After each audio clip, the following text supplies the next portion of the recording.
the couch rider, Raven Report. Let's go. Ravens, Ravens, Ravens, couch rider. Ravens, Ravens, hey, Ravens, we gon' ride out. Ravens, Ravens, Ravens, couch rider.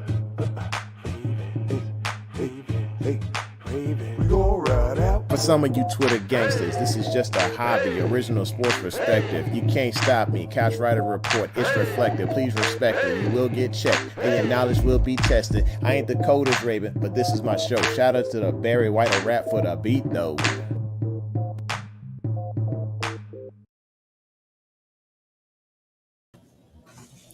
Hey, I'm so sorry. Welcome to the home of original sports perspective, from our couch to yours. Thanks for tuning in. Thanks for y'all staying loyal. Oh my gosh, I have been talking, thinking I was live for the last 6 minutes. Apologies. Hey, Lisa, appreciate you coming through. Delicious, Brian, Big Reg, all of y'all. Appreciate it, man. I'm sitting here tripping out of my mind. I don't know what's going on in the Coke right here. But yeah, something's bad.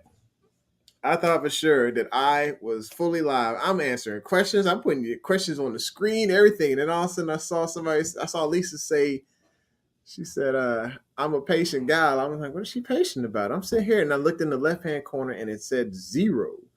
I'm like, oh, okay. Just been talking to myself here. Yeah, it's been good times. I appreciate you being patient. You know, that shows me that loyalty. I appreciate all of y'all. Y'all amazing for coming through and just sticking with your boy.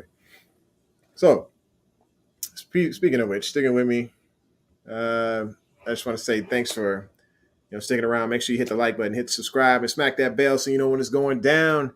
Now that we passed the collection plate, y'all know what's up. We got to talk it out. So, first of all, G-Ro's still here. I don't care who they hired today. You know they hired somebody, but that was strategic. And they also hired, he is a quarterback coach, assistant quarterback coach. Message. So I'm pretty sure that James Urban is probably looking at the want ads right now, probably trying to find a job. That is not necessarily saying, hey, they coming for G-Ro's neck or whatever. That is just more opportunities to provide him an assist. And I'm fine with that. That's cool. G-Ro does some great things. And so we can add to this and make him be great. So if he has a successful year, okay, cool. Let's keep this party going. Do you recognize New England when things go right with them? They let people stick around, or they hope that people stick around. And people want to stick around. They turn down head coaching jobs so they can stick around. If we can build a model like that in Baltimore, things can be great. So anyway, let's go over here and say shout out to you. Shout out to you because we are at 1,059 subs. If you are a new person here, please be 1,060 subs because we made it, y'all. We made it, and it's because of each of you and your loyalty. I appreciate you. Appreciate you. Let's see here. So things I wanted to talk about today is Harv's presser. We'll get into that in a minute, but let me just pay some bills here and talk to y'all for for being patient. Let's see. First comment comes from Bless Brian. This man was in here way early, so he's extremely patient. Thank you so much for sticking around. It says, hopefully we get Bobby Wagner. John Harbaugh said that they did talk to him. Some people were saying that, I think it was Josina Anderson, says that a substantial offer was made to him. We know that he wants $11 million per year, but Baltimore's got $6.5 million in cap space. How do you make that happen? Void years on the contract. The second and third year might be voided out, and they just push that money forward and pull out the credit card so they can pay it later, which would push over about $7.2 million split between years 2023 and 2024. So I don't know if EDC wants to put all that mess on the back to end up having a cap space that he is going to have to eat up, or is going to eat up some cap space to sign a guy who's not even on the roster. Don't know how that's going to work, but good luck to the Ravens. I would like to have him here, or we can draft Malik Harrison. I put it on my Twitter a couple days ago, saying the upside of signing a young buck who has plenty of shelf life left, could move over to the inside and wreak havoc for years with Patrick Queen. Or we could sign a guy who's 32 years old, and we're getting into a bidding war with the Rams basically in order to be able to sign him, and he's got some shelf life left. Not great, it's not superstar stardom. I mean, he's still got some talent, and everybody's saying that he's probably gonna be the best thing since Ray Lewis to come through. I don't know. I thought Darius Smith was pretty cool. I thought Orr was pretty good, and I thought C.J. Mosley was pretty solid. So I'm not saying they're Ray Lewis level, but I'm not saying this guy is either. I'm gonna just call it what it is. Call a spade a spade. All right, let's move forward here. So Lisa says, "Hey Jermaine and Kam Ru, who would be the sexy pick in the mock draft?" So as I was talking to myself earlier, uh, on accident, I did answer this question. I don't even know if I want to get the answer because I know who's in this room, and he'll be going nuts if I say what I'm about to say. Big Reg, the sexy pick. I ain't saying the smart pick. There's a difference. Sexy, smart. There's a difference. The sexy pick would be to go after a wide receiver. And if we had to go after a wide receiver in the first round, I'd go ahead and say London or Garrett Wilson. That would be the sexy pick. The smart pick would be to pick something that's going to shore up our center position. I don't care if Harbaugh said, hey, Makari would be starting at center, come camp time. He did say there was going to be a competition between him and TCC. He said that he wasn't planning on picking up anything in free agency, but he did mention draft as an option to pick up a center. Tyler Lindenbaum, this is the time.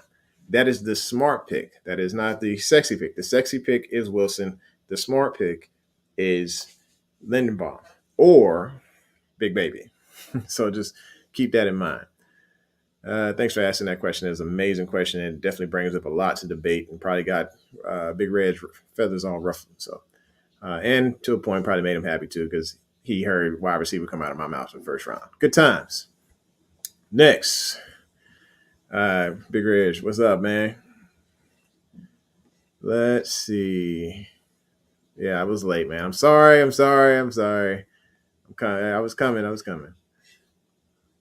All right, Delicious says, "What's up, Couch and Cam?" So Cam, like I said, he's out walking the dog. Hey, priorities, man. The thing about my mantra is faith, family, and football, and those dogs are his family, or that dog is his family. So got to respect it. Let him go out and walk his dog. He'll be in here shortly. I'll try to hold the fort down while he's gone. All right. Said, bless Brian. So you're getting fired just like Kam Ru comes late to say it to your lives. Don't fire me, no. Don't fire me. I just got this job. All right. Well, so at least Lisa forgives me. I appreciate you. All right. So I had some of that stuff, Big Reg. Look, yeah. I could have. It might have been a little bit there. Oh boy. That's having that good stuff. All right, I'm still trying to catch up. It's going to take me a second here, and then we'll get into the Harbaugh presser.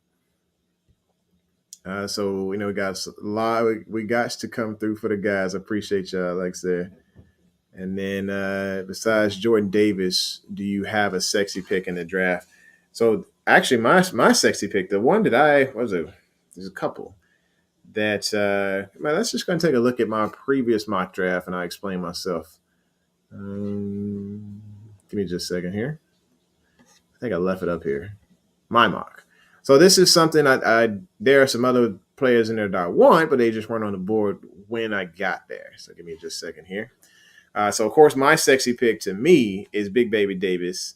For some reason that corner Jalen Petrie keeps showing up, and then Donovan West as a center. But the guy I was very, very much interested in is not on here because I think he went off the board a little too fast. And that was Wan'Dale Robinson, I think. Dude was a beast. Absolute monster on the field. And but my draft, like I said, the sexy pick is Jordan Davis. And then Possibly Neil Farrell Jr. I like Khalil Shakir. He was just one-handing everything in college, so I was impressed with that guy. Let's see. Other guys that I thought that were just the sexiest thing out there, Pickens. So now we got the quarterback coach from Georgia, and then you saw one of our scouts was over at the pro day of Pickens. So, or was it Eric DeCosta or out there? I can't remember. We had a Raven scout out there at the Georgia Pro Day, and they were really taking a close look at Pickens. I like Pickens. I think Pickens would be a great second round pick if he's able to be there. So that would be my sexy pick. Pickens or Wan'Dale Robinson. I think Wan'Dale Robinson is the most jukey, twitchy, nasty, just change directions out this world type wide receiver that I've come across. Definitely would want Baltimore to pick him up, bring him in. But like I said, I like my receivers a lot, and so does Eric DeCosta and Harbaugh. I think they're very pleased with those guys. But I don't think they would be opposed to bringing in a wide receiver in the second or third round. Like Ingraven said, he's like, hey, the first 3 rounds there should be a wide receiver being brought in. I don't blame him. I believe it. So let's see. We're still moving down here. Big Red says, can't wait for this wide receiver pick. This draft needs to hurry up. Yeah, there's a lot of talent there at the wide receiver position. I think there's a lot of talent at the corner position and the edge. It's a pretty solid draft. To me, I don't think there's that much talent at QB other than 1 or 2 guys. So, all right, Delicious says, man, I gotta ask you about this. How you feeling about Makari potentially being that starting center? Sounds like they have no plans on signing the center. Like I said, I don't like it. I don't like it at all. I know it's a lot of people like, oh man, it was just a Bills game. No, go look a little bit closer. There were other games in that same season, but there were some balls that flipped over Lamar's head. And who was that center? Makari. I like Makari's talent level. I like this guy because he's great at right tackle. He's great at left guard. Heck, if Zeitler went down, I'd trust him at right guard. I mean, something crazy happened and he had to go out and play left tackle, I say, hey, you know what? Give it a run, young man. I don't want this guy. Oh, hang on a second. All right, Kam Ru is coming. He just sent me his mock draft, so we'll go ahead and we'll see if I can put that up here in just a second. Kam Ru will probably start talking, and then I'll have to put his stuff on the screen here. Anyway, but yes, I do not want Pat Makari starting at center. It just doesn't work for me. And I think there's better options in the draft. I think Tyler Linderbaum would be a great option at center. Come in, start immediately. Let's get it rocking. No ball slipped over the head, let's hope. But TCC could come in and compete as well. And let's see here. Adidas here. What's good, man?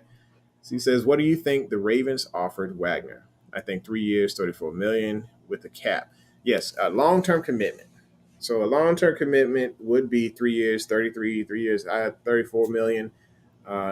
So pretty much being able to utilize that 6.5 mil, maybe they give him a little bit less this year, maybe giving him like 2.2 this year, and then splitting the rest between the next 2 years. Like I said, it puts a lot on the back end, but we're getting a solid linebacker. I'm not saying this is the next Ray Lewis. I am saying that Wagner is a pretty solid linebacker who has some shelf life left. But like I said, I would prefer Harrison. That's just me. And but I do like the contract offer. I would prefer that. I think that it's something along those lines, a longer term deal. I don't think the Ravens are going to pay him $11 million per year. But if the Rams somehow figure out to pull a rabbit out of the hat and do that, cool on them. Let them have it. Whatever. Next is Adit says hit of less than 5 in the first year and over 12 in the remaining 2. Okay. Yeah, math, Louisiana, but I'm with you.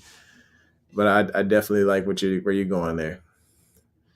And I'm pretty sure Big Red just saying yes, sir, when I said wide receiver. So, yeah, but whatever, bro. All right, Abdi says, "What's up, family? What's good, man? All right, we can still roll. I'm catching. I'm gonna try to catch y'all. Like I'm like midway down the screen here. So the smartest pick would be tackle, but the sexy pick would be definitely wide receiver. So the smartest pick would probably be center because we have plenty of tackle options. Lots of competitors there at the tackle position between. I want to say there was JJS, so that's Jared Jones Smith.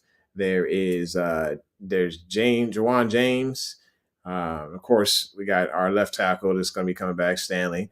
Makari is an option at tackle. I mean, there's plenty of options out there that we can have at right tackle. So I think picking another right tackle to go compete with Stanley's healthy, then I think that would not be the smartest pick. Center, we're really thin on because we got TCC and Makari, which I don't want to see there at all. So we need to pick up that center or go against Harbaugh's wishes and sign JC Turner. All right. So we keep rolling. You got the job? Oh, I just got it. Okay, so you was taking my job. Okay. That's right. That's what I remember. Okay. I think this is a sexy pick as well. Daryl says thoughts on Jermaine Johnson from Florida State at 14. For some reason, I fall in love every year with Florida State players. When it comes to defense, I absolutely love their defensive philosophy in Florida State, especially when it comes to defensive tackles, when it comes to defensive ends and outside linebackers. They got a great build and they really know how to get after the passer. So Jermaine Johnson is one of those ones, especially it's an amazing name. Just saying. All right, Delicious says I'm sold on Jermaine Johnson. I'm hoping we draft him. Okay, if we draft him, I'd say, hey, I'm not mad at that. I am not. I wouldn't be mad at that at all. Let's keep the party going. Big Red says no defense in the first round. I mean, if we do it, we do it. If we get Jermaine Johnson, a big baby, or a nice corner, sausage, some reason just sticking around, happens to fall. Maybe he gets caught smoking some weed on the video or something like that. It gets put on Instagram and he gets pushed back a couple picks. Comes our way. All about the sauce. Let's go.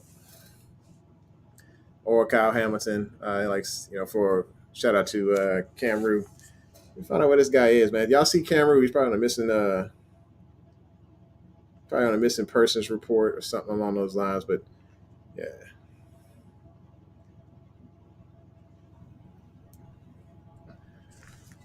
And then Abdi says, Kerry Dixon, what do you think about the coach? So it's like I said, I mentioned this. I sometimes get it mixed up whether I was talking to myself and saying something about this or whether I was actually live when I said this earlier. So Kerry Dixon, I think he's going to be a pretty solid quarterback coach. I think James Urban, to me, it's just my opinion, because during the offseason, you're working with a totally different coach than you are during the regular season. And personally, I just think there's some things when it comes to development. James Urban, he's working with, but I think it can be brought to another level when it comes to the technique of Lamar Jackson.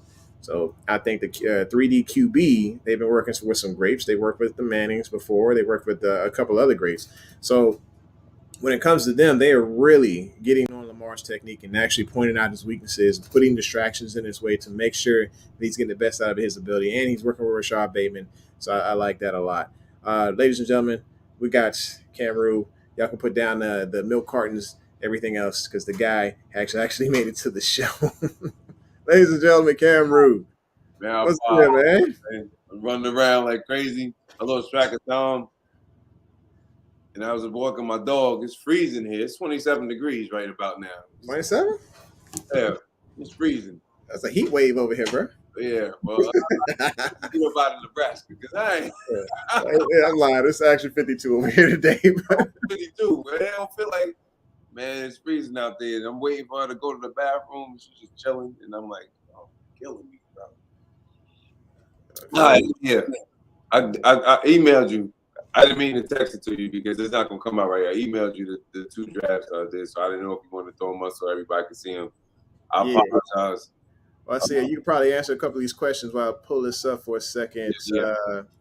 Of course, they talking about the sexy pick in the first round. They mentioned Kerry Dixon.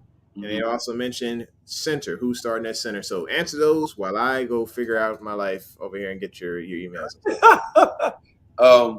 We go first round. We definitely go with defense. It's defense heavy.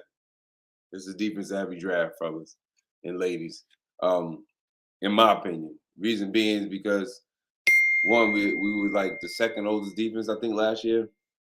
We need to get a little younger. And we really put no money into that front line at all. Like there's really no money that's been put into that line, and we need to go. If we get opportunity to get Davis or Wyatt, we have to grab him. If we can get we're gonna get one of the three. Him or Johnson will be there because I think at least two teams have actually already fell in love with a quarterback. Actually, it could be three because I think the Commanders might take. I don't think they really trust Carson Wentz that way, so I think there may be three quarterbacks that will get picked before us, before we actually are on the clock. And I heard Kyle Hamilton, my boy. I don't think we're gonna get him now because we do have Marcus Williams. But then again, who knows? Because he's so dynamic as a player. I don't care about his 40 time. I mean, he can improve it for his pro day, and I don't think Notre Dame has had their pro day yet. But once he improves his 40 time, I don't think he's going to make it out the top 10. His tape really speaks for itself. As far as who's going to be the center, Coach said McCarry is the center. I think everybody's still traumatized about the Buffalo game, but everything was going wrong in the Buffalo game. And if you really think about it, when he was the center, when he did take off his rookie year, he did a great job. He did a pretty good job. I mean, certain snaps were off a little bit, but Bozeman had a couple, maybe one or two off. I mean, but he's done a decent job. He's very smart, very intelligent. He's really done a decent job. And that year that he did start, we've been to the playoffs every time McCarry's been at center. Remember when we had Ryan Jensen? He was a 6th round pick. That technically could be undrafted, and he wasn't great until a couple years in. So, what is this? His 4th year? Is this his 3rd or 4th? His 4th year. He'll be going into his 4th season. So you can't have money sitting on the sideline, especially if you have opportunity. And Tristan Colon is actually really good too. He's only had one out of all the times he's had an opportunity to start. He's only had one bad snap. As far as Dixon, I know a little bit about him. I know him being at Georgia Tech and what have you, and a couple other schools. I think he's going to help, just kind of like T. Williams being a quarterback and helping the receivers. You have an opportunity to see what the receivers see, and vice versa with T. Martin, what he's doing with the receivers. So that's going to help. That's going to do is help Lamar see the field even better, as far as if he can plant that vision. And of course, I think he's also there to help out the passing game, to give more ideas to Giro. That's where they can bounce ideas. Him, Irvin, T. Martin, Keith, they can all bounce ideas off each other to make this passing scheme really go, to help the running game really go. We're not the only one that we just have the most dynamic quarterback in the league, but we're not the only one that really is running this spread scheme. Everybody's the college way is coming into the NFL. It's just who can do it better. And we good. It's pretty quiet out here. I don't even see any comments or nothing. This man just got me out here answering questions. I don't see nobody. Turn the lights back on, man. They're here, man. Trust me, they're here. So you got 10 people in the room right now. They're asking plenty of questions. Just you can't see them at the moment. I'm gonna bring them up. So basically, you was talking about McCarry. I'm gonna say no. So I leave you alone for a couple minutes, and you start going off back here, starting this sentence. Oh boy, here we go. I'm hurt, man. He's still hurting. Who caused Lamar Jackson to get that concussion? That was Pat McCarr. That was a bad snap. That was a. He had two that game. Two. But everything was bad that game, bro. Every Lamar's passes were bad.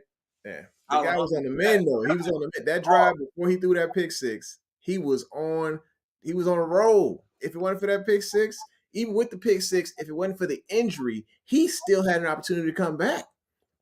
Because that's just who he is. Well, we look. Yeah, delicious with me. Thank you, delicious. Thank you. Appreciate What up, you. delicious? The snap can't happen. Snap can't happen. But I think if Lamar could do it all over again, I think he would have just grabbed the ball and took off instead of trying to make a play. Because him jumping up in the air, and they not calling any late hits. They're not going to never call any late hits on Lamar. That's how he got injured this year. You ever notice both plays that he got injured on? They were both late hits in the pocket. Nobody noticed that, huh? Nah. Yeah, I think when he threw the ball, when he got the concussion, that was pretty late. He threw the ball. My man tried to murder him. Yeah. He threw the ball. Lamar didn't not have the ball. Yeah, I hate to pull off I had to pull the Brady card, but had that have been Tom Brady, they'd have rioted. Yeah, exactly. Referees would have probably been picketing on the sideline or maybe in the middle of the game. Right, now going back to this past season with old boy from Notre Dame that plays for Cleveland, the linebacker. Yeah, JOK. Play. What's his name? JOK.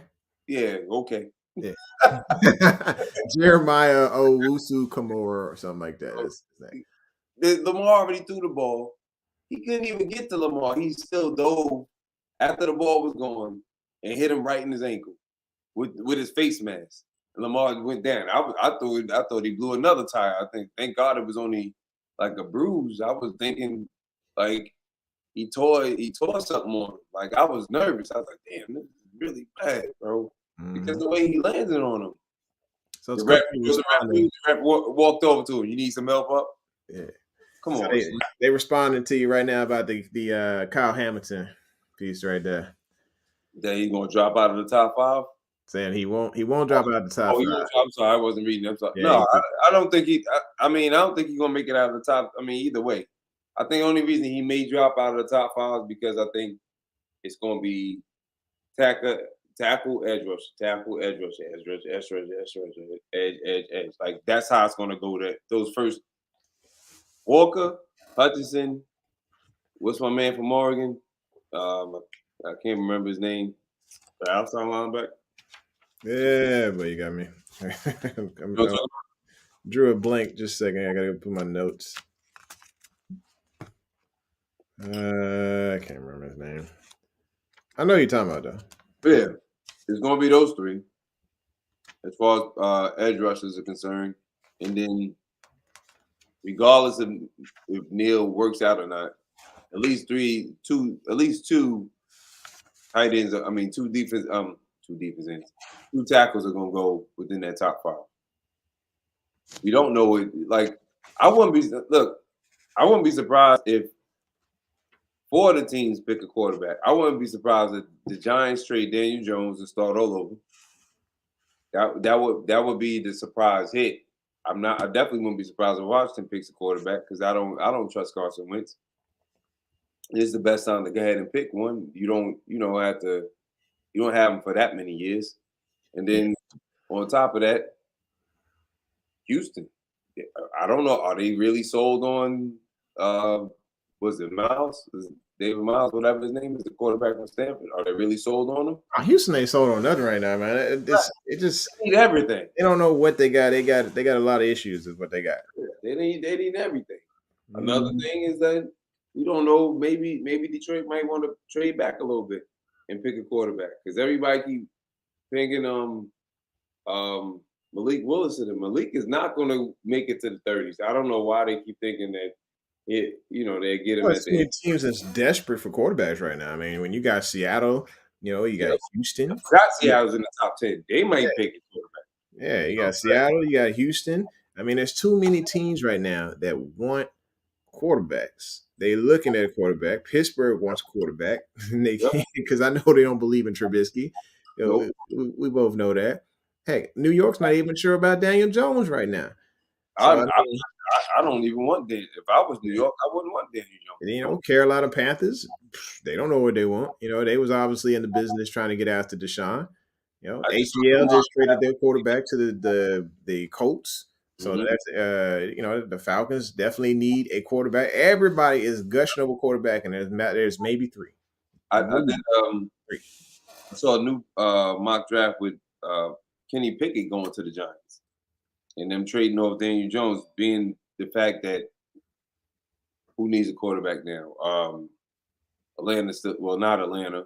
Yeah, Atlanta might draft a quarterback. Yeah, they're gonna draft quarterback because they sent Matty Ice over to Indianapolis. So I don't think they're gonna wait. They did sign. I think didn't they sign Mariota? They signed Mariota. Yeah, I mean, I like Mariota. I'm a big fan, but I just don't know if he's gonna get that starting job. Yeah, but I think if you picking Mariota, you definitely gotta be thinking Malik Willis. I definitely think that. I mean, I would love it. He could still sit for a year because I think Mariota is good enough for that.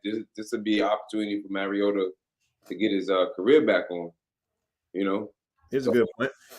Delicious says, "I love trash talking about Baker, but I'm surprised nobody's traded for him yet." That is a fact. That is a fact. So here's the thing. I'm not. Like, I think Baker has up and down games, but when he's up, I mean, the touch on the ball is great. He's got great touch on the ball. No, pause, whatever. But like he has beautiful touch, man. And so there are times I'm just like, okay, this guy's really putting it all together, And I honestly, at the beginning of the season, when they played Pat Mahomes before he threw that pick in the fourth quarter, I saw a guy who could really put it all together. Baker needs to get the Will Smith slap for talking stupid. Not the Will Smith. Not the Will Smith. Will Smith slap. That was horrible, man. It was so disrespectful. I think they just came back with the review on that, whether or not they're going to give him his award. And somebody put it on Twitter. I can't remember what the heck it is. Oh, here it is. An Academy announces formal review into Will Smith. Got his award already. He slapped him. He getting his award. He got his award. Man, he deserved. I mean, he actually every bit of that slap. I would have slapped him too. Yeah, so they launched a formal review. So it looks like he is just under review right now. They haven't made a decision. He brought ratings to them. The Oscars was born until you saw Will Smith put the slap down. It's like, look, sometimes the nice guy can't be the nice guy anymore. He gotta take things in his own hands. Look, I think I'll be honest with you. I'm gonna say this. I'm gonna leave it alone. Honestly, I think that slap had nothing to do with Chris Rock. I think that was that was a man sitting there who was trying to show his spouse that he still respected her despite her flaws and was willing to defend her to the T. Well, and I think that was what it was more about because of their rocky history. That's one, but she has alopecia. She's losing her hair. Mm-hmm. For you to, you get a slip, you get a list. The writer gives you. Chris Rock didn't come up with his own material coming up there. He just influences it. So as the writer gives you what's going on, because you're one of the hosts up there, you have an opportunity to say, "Hey, I don't want to say that. I can say that." Chris Rock does not care. He wanted to say it anyway. Mm-hmm. And you notice it's already a sensitive subject. This man has been going through. I don't know how much y'all. We ain't gonna stay on this long, but I don't know how much y'all follow Will. I know him. I've been blessed enough that I met him personally because I was an extra for him in one of his films. Nice. It was down to earth brothers you ever gonna meet in your life. Which film? I was in After Earth with him and JD. Oh, sure. I gotta go watch it now. Assignment. That's my homework tonight. It's my homework. When his brother, he sat down. He didn't have to sit down with us. He sat down with us. We're the extras. We're nobody. You making $20 million a movie, and you the co-director. And you sitting down chopping it up with us because you want us to know. And you said this, and I remember this. This is what really got me to act. And he's like, "You don't have to lose yourself to be what you want to be," and that always sticks with me. You don't have to. He's always been kind. He's always been, show love to us. That man. I mean, I followed. You're right in exactly what you're saying. I'm not married. You're married, so you know the stuff that she put. He been. If you think about it, how many times he been put on blast, and everybody just taking shots at him, taking shots, and he didn't say anything. And you making a joke about Jada, and Jada has this. She can't grow any hair anymore, and you say the joke because she can't grow her hair. It after a while, like, and he's made shots. He's taking shots at them in the past. Yeah. You know what I'm saying? But she's suffering from a disease. You look at first, he probably tried to laugh it off, and he looked at her, and you see your lady, she ain't laughing. I got to do something. Like she felt some type of way. You know what I mean? And the only reason he said G.I. Jane is because her hair was cut, and she had the green dress on. You know what I mean? So that's why he took the shot. But I mean, could he have handled it a different way? Absolutely. Yeah. But I think a lot of people forget you're still human. How much can you take? Because you've been taking a lot. Like Will's taking a lot this whole past year and more. Yeah. Everybody was, bringing up the stuff about the other dude, all this stuff, and then your kids this, your kids that. But we're the only one out of that whole family that's normal. All I do is work. Everybody else is weird. Yeah, they are. Well, I mean, that's the parenting issue too, but that's that. But I'm just saying, like, he's the only one that's actually normal. He's not doing no crazy stuff or nothing like that. It just that we know of. That Scientology stuff got them a little wild. So yeah, well, I mean, other than all of that, and then he backed that up. I'm just saying, like, as far as like what you see, or like when he never says anything negative. He never tries to go. He never as much drama as they have. He don't never put her on blast. All right, so him on blast. Yeah, enough of everybody hates Chris. Let's go move forward to Adit here. Before we, I'm sorry. So he says, if Kyle is there at 14, do we still take him even with Marcus? He's like, not gonna lie, having two center fielder type players could work well with Marlon and Peters and Clark on the field. So here's what I think about that. Huh? Go ahead, bro.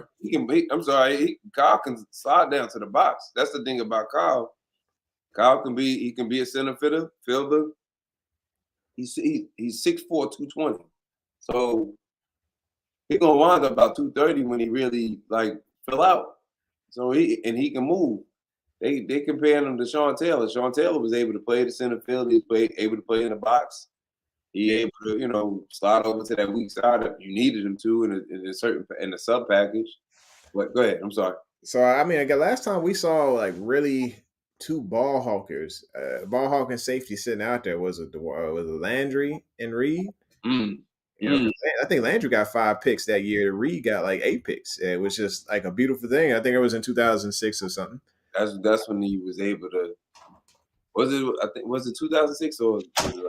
It was either 2006 or 2008. I want to say one of those two when they would just ball tossing the ball at each other and scoring touchdowns. It was 08. It was 08. You're right, because Harbaugh was there. It was they were just like extreme beast out there in the game, and so I was like really love watching them two play. So having Williams and having Hamilton there, oh my goodness, that would be amazing. I would love to see something like that. Granted, we're just stacking that. Chuck is going. Yes. We're gonna carry this green dot. Like, hey, did y'all get to play? I'm wearing a dot. Oh, yeah. Queen's like I don't think whoever. I think if we get Bobby, because it looked like we maybe get Bobby Wagner. Yeah, we're talking. If we get Bobby, he probably gonna wear the green dot. If it's not, it's definitely gonna be a linebacker this year. I don't think Chuck is gonna be. I think he'll be green free. Yeah, in this setup. Well, go ahead. I'm sorry. Oh, you good? So I just stand there looking through the comments here. So they still on that Chris stuff. So we'll get back to that later. So delicious. Open up Pandora's box. Let's go. Yeah, it's all right. Football, y'all. Let's get back to football. So he's saying if Kyle Hamilton is there at 14, even though it wouldn't be a huge need, we'd have to take him.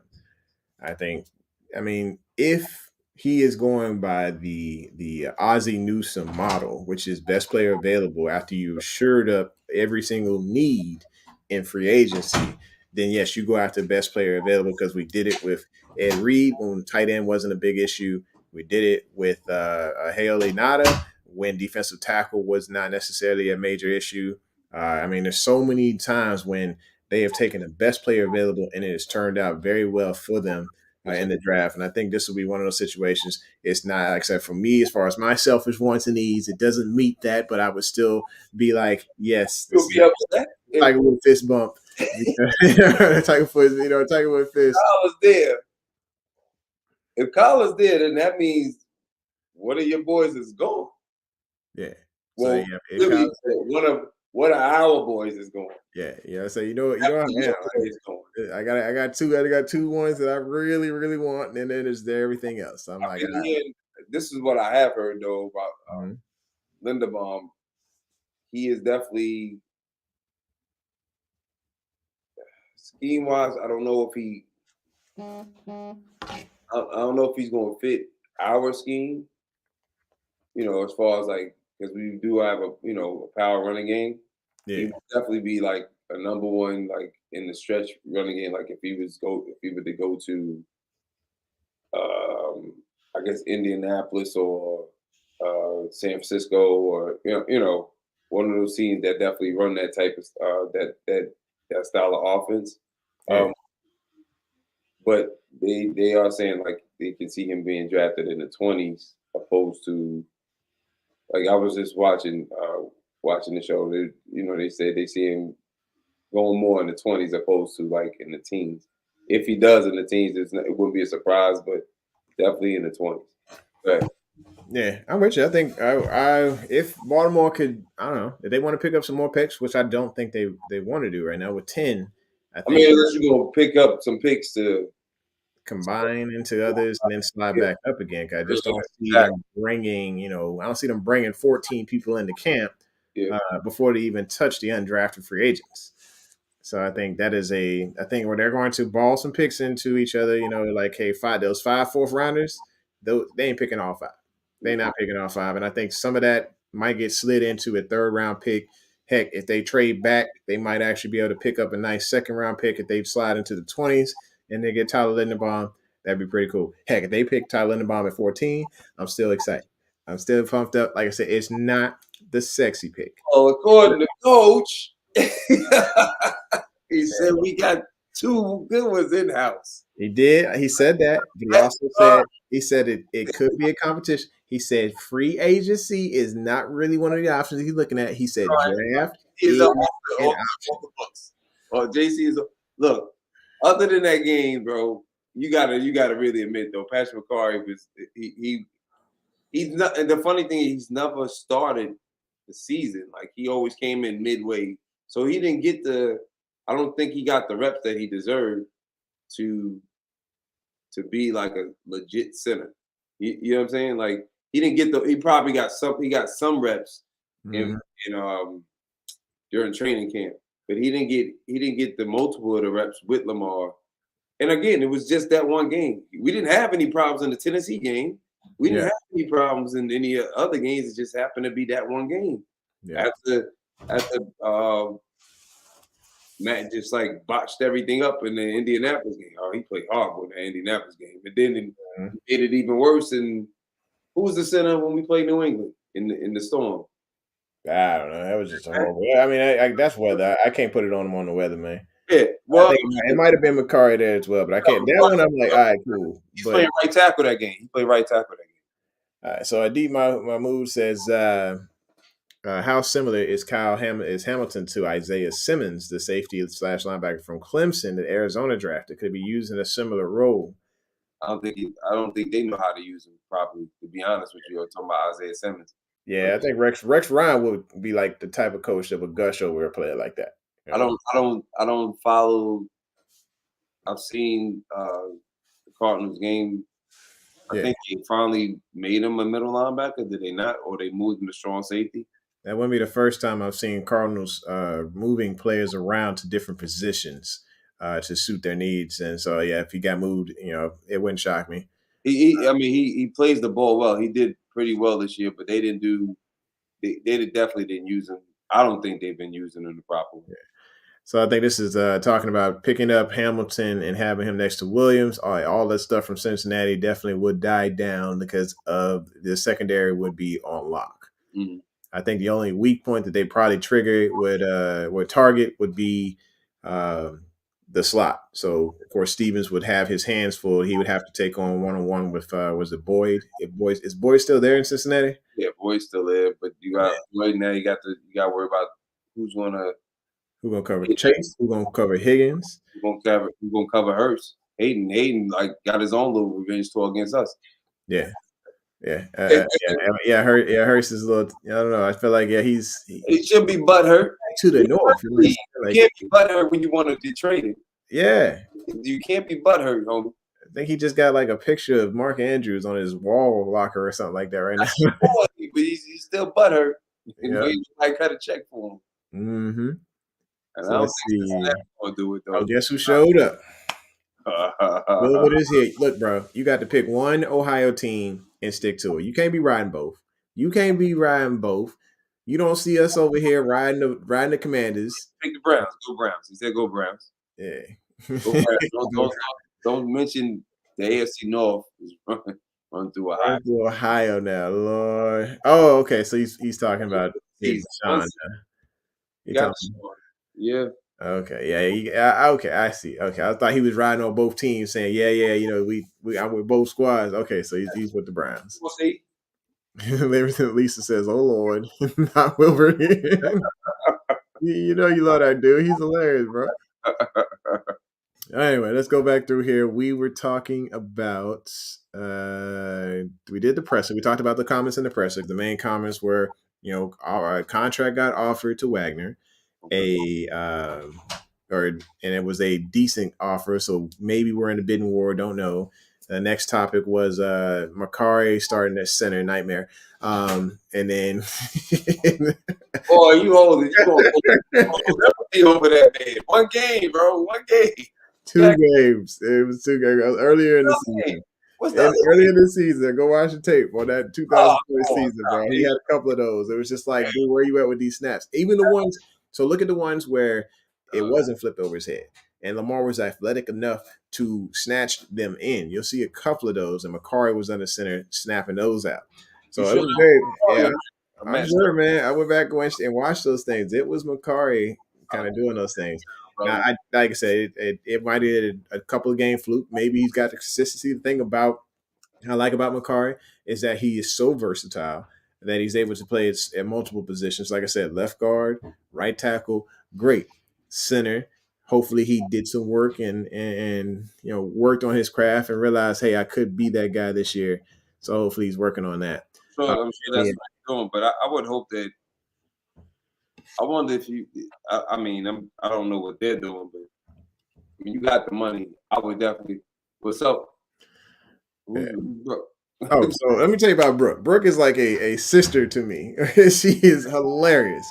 With the eye. Brooke is on the We Are the Ravens flock page, and it's probably like the biggest trash talker known to man. All right.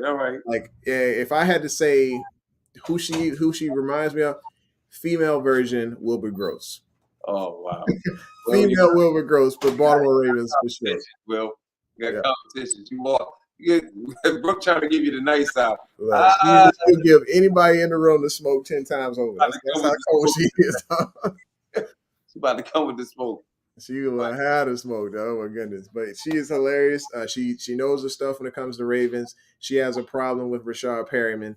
You know, I think it's just a love-hate relationship. It's more more hate than anything. Let it go. It's old news. You can't carry old luggage into a new relationship. Still hurt. She's still hurt. We call them ghosts, though. We call them ghosts. And so anytime she brings up comments, I usually mention Rashad Perryman. I mention Ghost, and I'm like, hey, look, if you let him come back to town, he could be your roommate. And she just she goes off the handle. So I don't believe it. Well, go ahead about McCarr. I would hope that they had an opportunity to get together during the off season. Him and Lamar. I'm sitting here. We're seeing all these QB drills going on. Like the best thing that could happen if Makari feels, or if Harbaugh's calling Makari. I know they can't talk about football, but at least be like, hey, I'm That's thinking just- about you as that guy. You know what I'm saying? Like that should tell McCarty, hey, get on the plane, go hang out with Lamar. Y'all go hang out at some gas stations, and y'all get this thing right. Bro, I hate that rule. I totally hate that rule that you can't talk about football. The coaches can't talk. All It's that. the Players Association. You know, That's- sometimes unions are good, but unions can be bad. Tell me what's the purpose when somebody you work for these people, we work for these people, and you can't talk to them about football. Like It's like, I mean, I don't know. I could respect it because if my craft, my craft is right now. I'm flyboy. Mhm. I'm in the Air Force. If I'm on vacation, if I'm on leave, right, I don't need you calling me talking about shop while I'm on leave. Don't call Okay. me in. by choice. What if I want to talk to you? Yeah. Now, if I want to go and talk to the boss about Yeah, work related while I'm on my leave, yeah. I've obviously lost my mind and I need to go get some serious help because I don't like my job that much. But this is a job that, come on, as kids, everybody want to play. Like we playing they playing the kids game and being paid millions of dollars. Yeah. Why can't I just say, hey, we ain't got to have long, extensive conversations. Hey, won't you holler at Lamar and see if you can come out there and hit him with some snaps? Yeah, I think it's got to be a balance to it. Like, hey, okay, you recognize I'm on legit vacation with the family, Cancun or wherever else in the world my rich butt would go. Right. Then yes, if you're calling me up talking about, hey, we need to switch over from a 4-3 to a 3-4, and want to go through full on specific schemes, spend 12 hours trying to watch this film, giving me assignments and all this, and I'm gonna be like, nah, fam, hold up. No. I'm not talking about that, but talking about hey, jokers is calling when they want somebody drafted. I bet Lamar put the call in when he wanted. He said, when he wanted Hollywood. Yeah, hey fam, do what you got to do. Hello? Let me get through. So they can call when they want to call. So just let the coach call them and be like, hey man, they talking a little bit of shop. They gotta talk, especially if Lamar's talking like he talked to EDC and Halls all the time. And knowing how Lamar is, I mean, he been on a tangent since he healed up.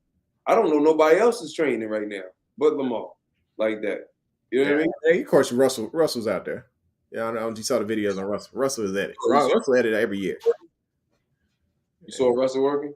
Yeah, Russell working. He got the Denver helmet on. This man out here throwing routes out all the day. Okay, I see. I think Cortland Sutton is out there with him. Okay, all right. But that's Russell in general. Russell spending $1 million a year on his personal trainer, his diet, all that to make sure he is in the best shape he could possibly be. And you see the results. The guy turns out pretty solid. Good. Hey. Oh, Tanja's here. Was good. Didn't say what's up to Cam either, man. He says that part. Don't know what he was referring to, but Lisa is trying to calm down Brooke before she goes off on me. So anyway, they say what's up, and he's saying, yeah, Russ is getting it in for sure. So definitely, you don't see a few of them out there, but I feel like there are other quarterbacks out there honing, working on their craft. Even the Commanders boy right now, Wentz is out there working. Yeah, I mean, you'll see a few of them. The list. Let me say, I want to say thank you, brother. And I want to give you a shout out, man. The man hit me on Instagram. He was rocking to my music. I appreciate you, brother. Much love for that. Go ahead, brother. Yeah. So I'm telling you, hey, so the album is hitting. It's hitting. I love the music, man. Appreciate you, boys. So anyway, let's roll through. So we talked about the harsh presser. Let's move on to your mock. I got through the first picture, and so while you're explaining, let's just go through that, and I'll upload it. We'll talk about some of these picks. Oh, you can't. Yeah. So let's get to that real quick. Well, you real quick with it, brother. You got the technical Kam Ru's mock. Ha! Bang. Yeah, it is. Let me move this sign out the way. All right. So Kam Ru's mock. Here it is, folks. All right, man. It's a dream come true. Appreciate you. Hold on. Before you say anything, I did 2 different mocks. One is with us. My prediction is that we go back in and get a second first round pick. But in both mocks, the first one, this one here, we don't trade at all. As far as the 14th pick, the second one that he has, we do. We actually gonna slide over so you can be seen. Yeah, I feel like I'm talking. Right, side the wrong way. I'm looking at my whole life. I know, like slide to your opposite. You feel like you need to go left, you always go right. Oh, threw me off. Anyway, this mock here, we don't trade back. Like you're like peeking over, like I'm ready to get some more picks before we go back in. But the second, hey, man, you do your numbers. We can go through the plays. so. Yeah, we like I said at the beginning, you know what I'm saying? Love it, love the pick. Big baby in the house, Kool-Aid man. Oh yeah, you know what I'm saying? Jordan Davis, let's go. So I'm excited about that pick right there. I feel like it's a great addition to this line. Like I said, if Campbell does not come back, and even if he does, I still feel like putting this monster in the rotation disrupts the pocket for quarterbacks going forward. I feel like Joe Burrow can't step up in the pocket if Jordan Davis is there. He can't step up in the pocket if Matabike and Jordan Davis are side by side with the rotation of Pierce in there as well. I feel like it was a very, very solid pick, and you can't go wrong when you pick this big old monster. He's going to make sure that week one dividends will be paid. Let me say this too, because I've seen a few lives, and for some apparent reason, because we have Michael Pierce back, a lot of people feel like we don't need Jordan Davis now. I don't want to see that happen, but he's so much more. Michael Pierce is a nose tackle. That's it. He can't slide out to the 3. He can't slide anywhere. Jordan Davis, with that athleticism, he should be in the way that he's just built. Periodly. I can't even get my words right. Anyway, the way that he's built, he really reminds me of Nottaway. He can just play up and down the line. Absolutely. He has the height, he has the size, he has the quickness. He's just an athlete, bro, and you can't pass up on somebody that can make things happen. If you look at people are looking at too much at stats at what he did at Georgia, and the fact that he really majority of the time he only played first and second down, but that's because that whole defense was stacked. Mm-hmm. That defense was stacked, and the rotation was sick. And it's not like he can't get at the quarterback, because if you didn't see the championship game. When he hit, what's the quarterback for Alabama? He made him fumble. I don't even know. All right, don't worry about it. It ain't here, bro. I had one of them days, man. He gave him the skibbity paps on the stunt, bro. Yeah, this is skibbity paps. He gave him the skibbity pivoties on the stunt. So go ahead, brother. Continue on. You got it. Anyway, so Delicious is saying that's scary. Matabike and Jordan Davis. I agree. That would be a monster combination right there. Bricky saying, Harsh probably won't go after a center in free agency. And the draft is still a possibility. Like I said, when you got Marshall in the first round. Yeah, you got Marshall Yandis mentor or mentoring Linderbaum. I'm pretty sure. Huh? Not very. It ain't gonna have. Dang. All right, so Ton just said Harbs doesn't want teams to know his moves. So, of course, there's always the Liars Luncheon. I can't wait to hear that. And there is some truth in the Liars Luncheon, but you got to really weave through it to figure out what the heck are they talking about. So, anyway, moving on to the next pick. So, this one I'm a fan of. When it comes to Andrew Booth, just a real big fan. I think he was on my list of. Yeah, he was. My notes. Yeah, list of corners. I got my list over here. Yeah, you keep talking about Andrew. The only thing that I'm sad about is that he wasn't able, because of some injury, he wasn't able to. I don't know what the injury is. He wasn't able to perform at his pro day, nor was he able to perform at during the combine. So that's what the biggest problem is. So we sliding back up into the first round to get a corner that's injured? Huh? So we slide back into the first round to get a corner that's injured? Well, we don't know what the injury is. Like, who knows? We don't know. I mean, look, brother, he was the only, it's a mock draft. I'm just saying, like, look, if he injured, man, you know what I'm saying? I'm take a flyer on him. We've had plenty of injured corners right now, and with Tavon. You take Stingley though, won't you? Yeah. All right, so I don't know. He's one of those. He's just a prototypical, but at the same time, like I feel like he could get burnt on the back end. We've seen it happen before. I think he's a great zone corner, man corner. It's got to be shorter distance. These burners nowadays, I don't know if he can keep up with him on the back end. Who's that? Stingley. You don't think he got long speed? I think sometimes he just has those lapses. He goes for that double move, and then he gets burnt down on the back end. Where the heck did I had notes on that boy? Andrew Booth Jr. 6 foot 195. So he's great. He's got great ability to mirror, great speed. He jumps routes. He takes risks. But he's a rat. He wraps up. He does a lot of wrapping up. He climbs the ladder. Some of his cons, whereas he's there's actually sorry, I just didn't have enough tape on him at the time.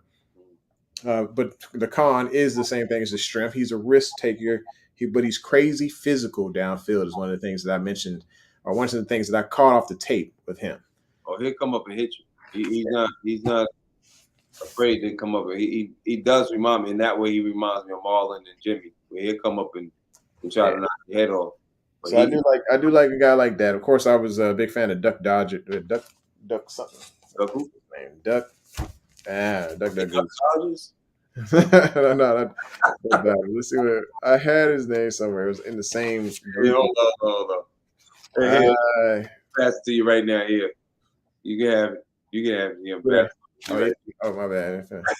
Sorry, this way. Sorry. Duck Dodgers. We going. Duck Dodgers. Yeah. The heck was his name, man? So I like McCrary too. I don't know what McCrary was it? Roger McCrary. Right.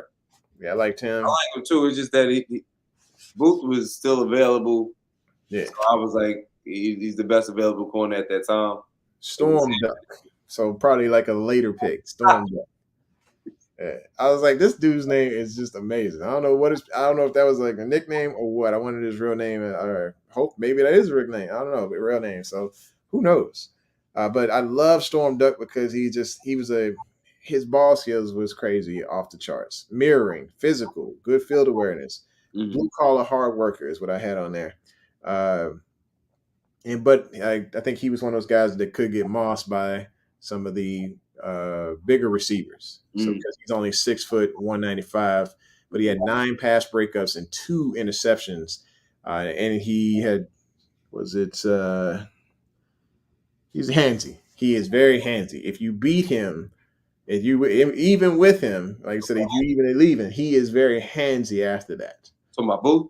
Yeah, Storm Duck. Oh, Storm Duck. Yeah. Stay on my draft, sir. Oh yeah, sorry, I apologize. Booth. What you say about Booth, sir? So Brooke says we already had a habitual injured corner, so I think she's talking about like you. Brooke, chill out, yo. You just got here, yo. Don't act up. No, she come with it, bro. Brooke, she come with it. I'm just saying, chill out. He got. They don't even know. I don't even know what the injury is. He's not performing at his pro day, so it is what it is. I think he just needs to do the tape. Bagley wants to see us take a chance on Tyquan Thornton. Is that a corner? Or was it? I don't know who he is. That wasn't on my list of players. You gotta lane some schools here, Brandon. Yeah, give me a position, give me a school. I can give you some notes on it. I'll look up some notes. Let me look. I gotta look the joke up. We're talking corner, so I imagine he might be in there. Corner. Yeah, at least that's what we were talking about. But maybe he had something else in mind when we were talking about it.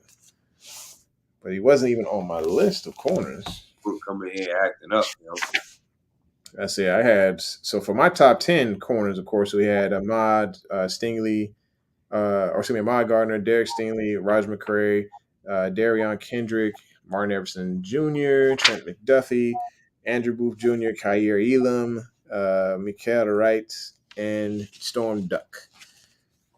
So there's probably somebody else that they could probably give us some homework to do on that. Yeah, he's talking about the corner from Baylor, the track speed. Oh, okay. And he covered though. I don't know. Do they play defense? I mean, Kalon Barnes was one of those fast ones, wasn't he?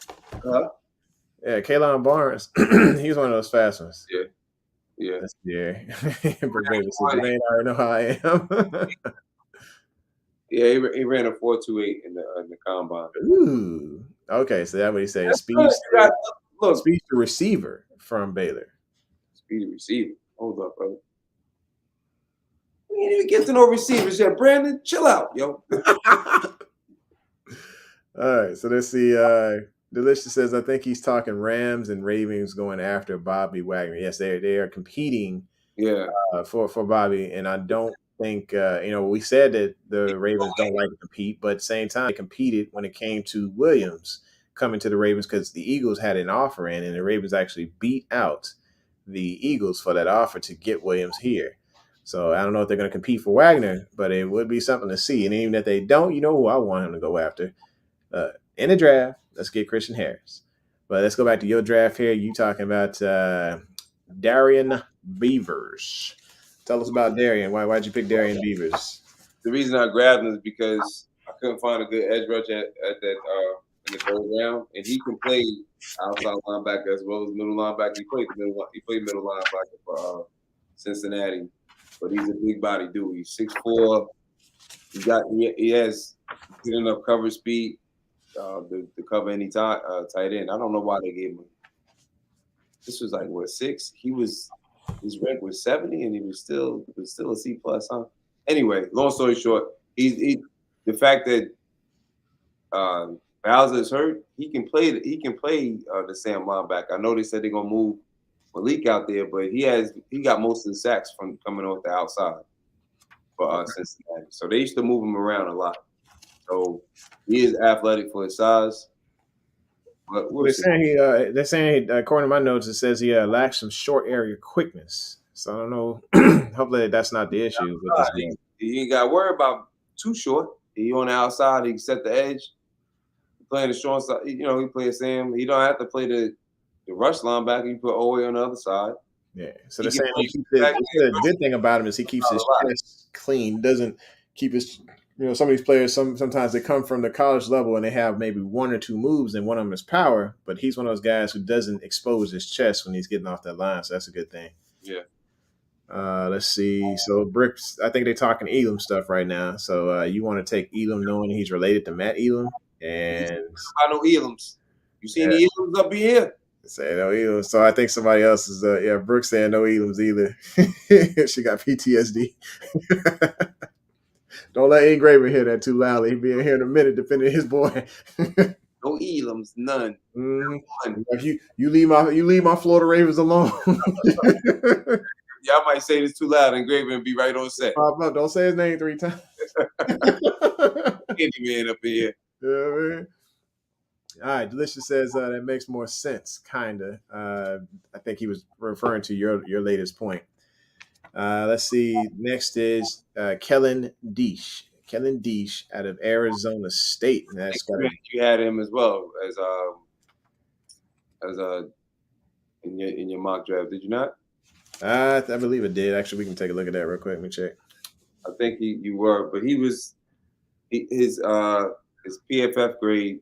Did you have him? Oh no, I had an Arizona State guy, but it wasn't him. I was like, I was still going out to center because we got Big Baby. We got you not taking best available, brother. You wasn't trying to take best available. You was taking what your wish list had. See, I mean, he was there. It was like it might have been a little bit of a reach. Oh, wish list. Look at him. So you look at it. You look at the scorecard. A lot of it's like it's number 76, so number 76 overall pick, but the number 82 overall player. It was only a 5. It was a 7 player reach. What's that say? D+. That is a horrible grade, sir. They gave me a D+, but I was just saying, man. When it comes to synergy, they not D+. They don't like the hold on. What's my grade? What's my overall grade? They gave you a B+. I got a B. Did I get a B? Let me go back, man. I got a B+. You got a B+. Yeah. My overall grade was maybe. I came home and put mine on the refrigerator. You was hiding. Wow. So, anyway, so Asmodeus is he was ranked in the top in his passing grade as far as like I think he's only gave up 1 or 2 multiple pressures, so he's definitely up there as far as his pass blocking. His run blocking, it could always improve, but pass blocking is important. Yeah. So if we need an extra tackle, obviously he's there. Oh, he's 6'6", I believe 6'6". Right now, they have him weighed at 300, but I'm sure he's probably a little bit more than that. But, I like my fat boys, man. Get my fat boys. Yeah. D'Angelo. I like D'Angelo. I remember him from watching the Senior Bowl. He's a former receiver that moved to edge when he got to college, and he's still young in it. But he was giving everybody want Chad Penning. He was giving Penning the business. Anybody that was trying to block him, he was giving them the business. I think Penning lost a lot of money just by playing in the bowl. Do you think so? Because everybody's talking about like he got more money because he showed his athleticism in the combine, and they're talking about his nastiness that he plays through the whistle. A lot speaking of money, Asmodeus just said for my McChicken needs. Oh yes, indeed. Asmodeus be on 410 with them McChickens. Asmodeus that dude. Appreciate you, my guy. Let's go. All right, so let's go back to his comment here. He had a different one he wanted to say. He was talking about Matt Elam, saying all I'm saying is Matt Elam is drafting Matt Elam is like going after the little sister of the ex you had that had amazing potential and no substance. That's a heck of a statement right there. Asmodeus, you taking strong shots. Boy, you walked in the door and you must have brought Brooke with you because she acted up. Hey, we're glad to have both of them here. Glad to have both of them. And so let's see here. You went to halfback next. So tell me about Kyron Williams. Well, I think he's a little bit. I think he, from the games that I've seen, he's a little bit more shiftier. And it's hard to say he's a little bit more shiftier than JK, but his pass blocking is really good, even though he's a little bit smaller. Mm-hmm. He plays faster than that. His run at the combine was really slow, but he plays so much faster than that. Like he had a 91-yarder. And so what he ran at the combine? Because I'm showing he ran like a 4.56. Yeah, he plays so much faster. So maybe he doesn't know how to run the 40. But yeah, but I mean, as a halfback, you're not looking for Olympic style speed. You know, right? Like, yeah, sure, there's the Chris Johnsons out there who can do that, but they ain't necessarily built like a running back at all. Anyway, he's just a guy who's an edge guy. Right. Who can tear some things up. But when it comes to moving the chains, on 3rd and 1, you're not calling on this guy to be that dude. But one thing I like about Kyron though is he's 200 pounds, but he's 5'9". So you talking about just a little short bowling ball, little Maurice Jones-Drew type. You know what I'm saying? That he can. And the thing about little guys, they can hide behind tackles. I love how they hide. You get you two big old bookends, 6'6", 6'8" type tackles, like that. This little guy can just sprite behind him and just shoot out the gaps, and he's gone. And he's not the same type of running back as JK. I don't want people to think that. Like I said, he is a lot more shifty. I think he's what they wanted out of Justin Hill. He has great hands coming out the backfield. I've seen him put some moves on. I haven't seen that many spin moves until I've seen this dude.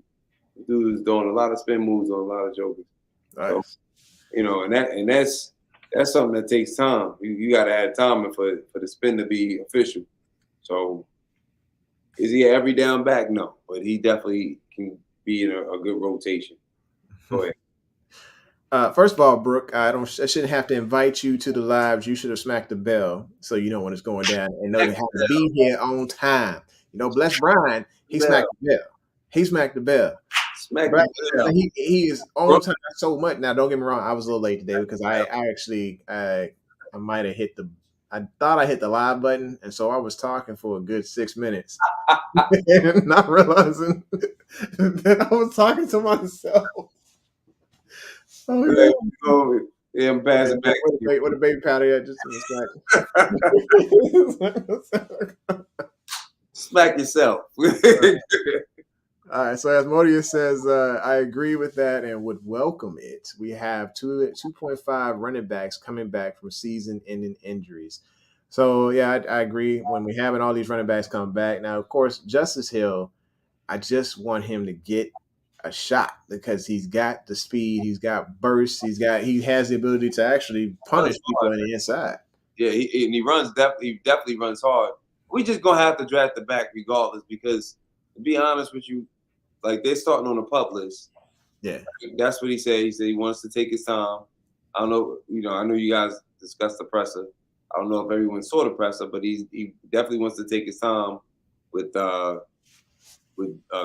and JK and with Ronnie Stanley. Mm-hmm. So if you're starting on the pub list, you're gonna get you.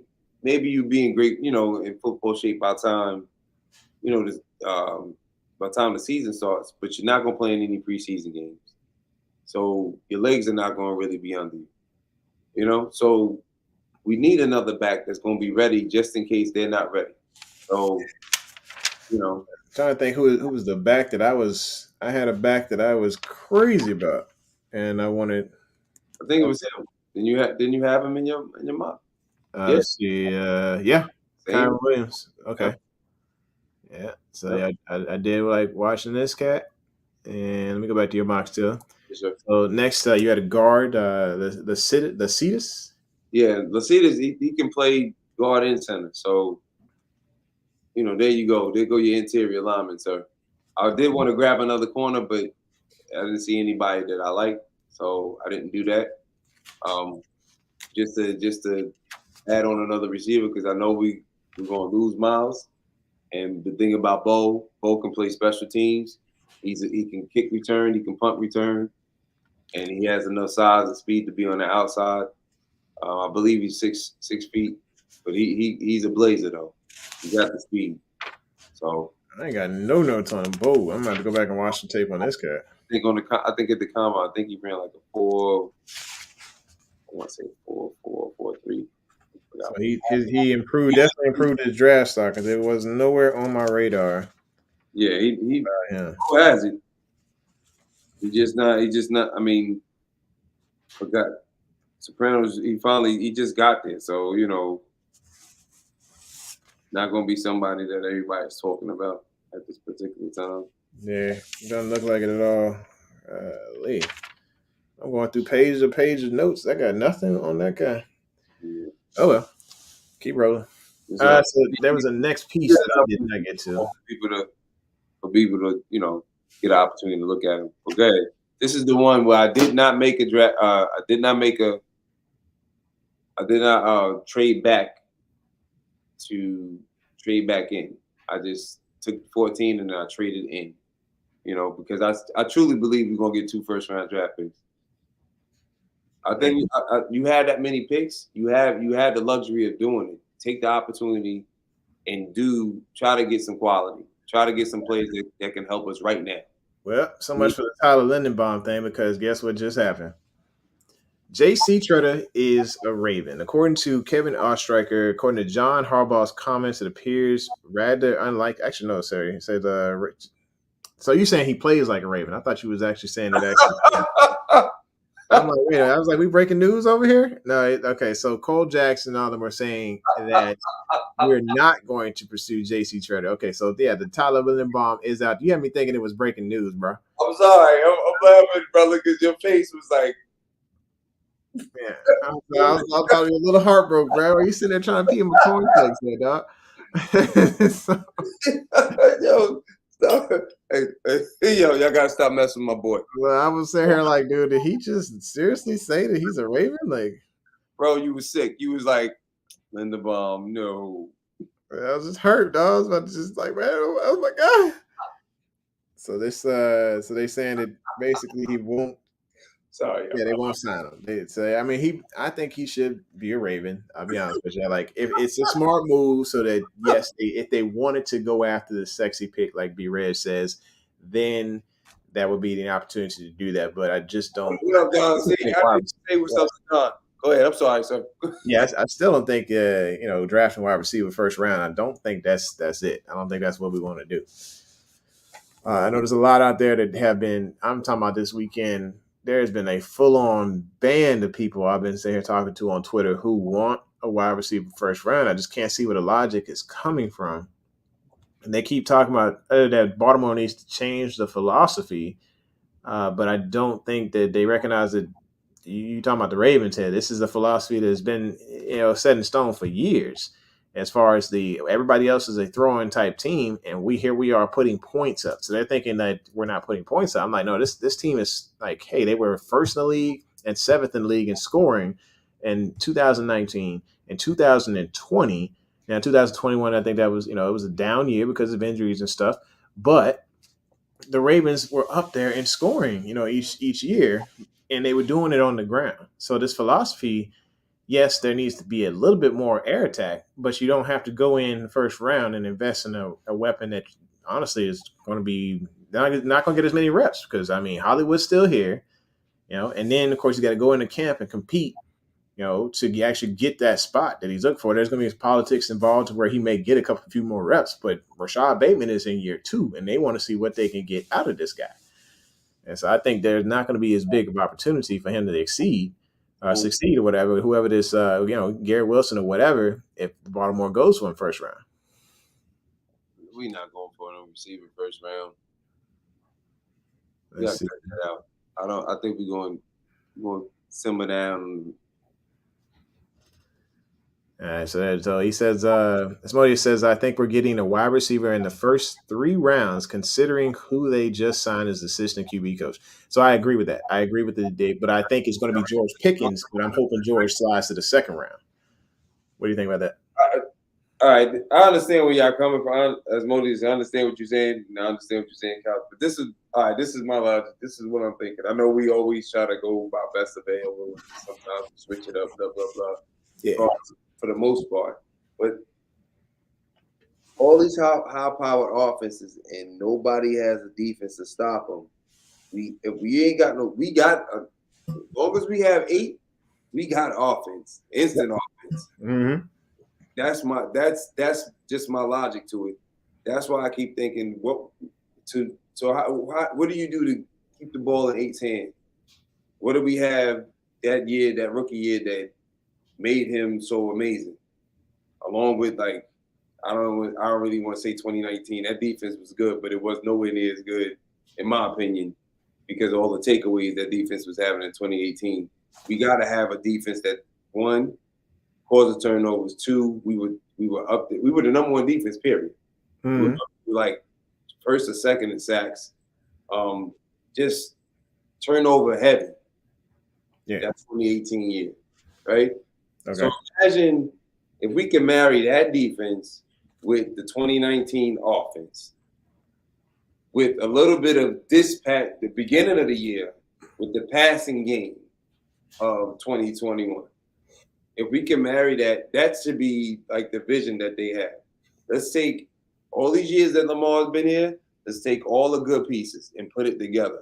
Because we get sparks of this, we get a sprinkle of this, we get a sprinkle of that. But if you want to keep the man, right? You want to win championships. You can't do it. It can't be all offense. I don't care what. I can care less about what everybody other team is doing. The difference between what makes most teams scary is when they got a quarterback and their defense is phenomenal. Mm-hmm. They defense was phenomenal. That's why it didn't matter what Kansas City. I don't care. Everybody can blame it on that line. They had a line, blah blah blah. Yeah, well, they couldn't stop Tampa Bay from running the ball, and they sure couldn't stop that pass rush. No, that's a lot. Absolutely. That trash. See, this is the thing. It's hard to beat a team twice, right? Yeah. But a good team, especially. But when you talked all that trash beginning of the year, mm-hmm.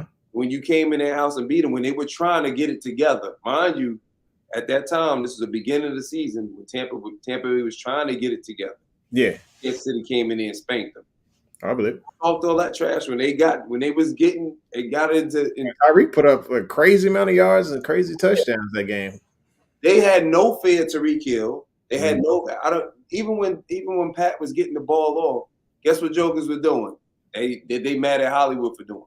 Jokers were dropping the ball. Tariq was dropping the ball.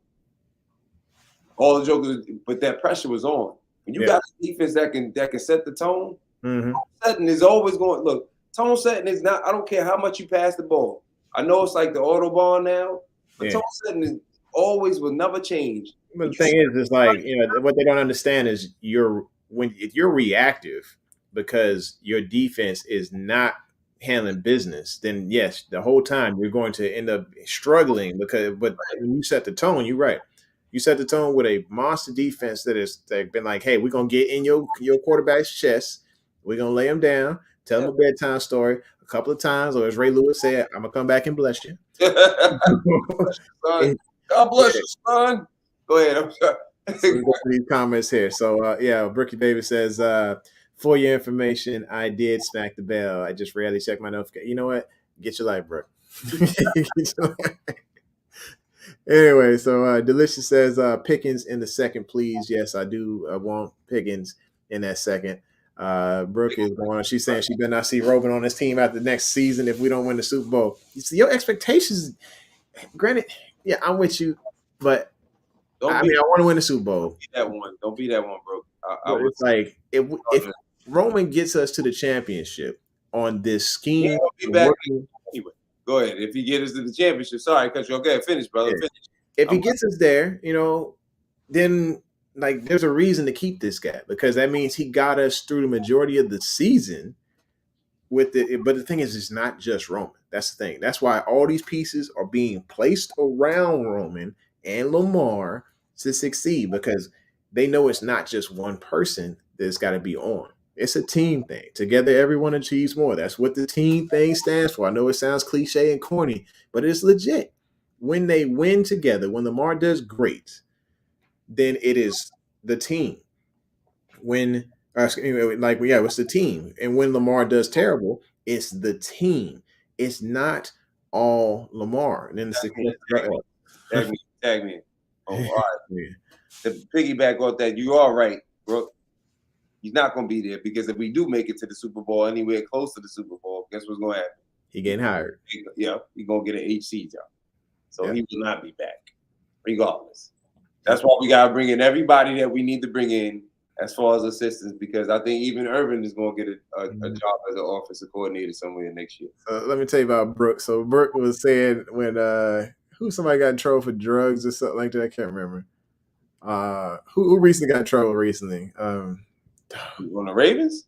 No, not on the Ravens. It was somebody else huge that got into a lot of trouble. I don't know.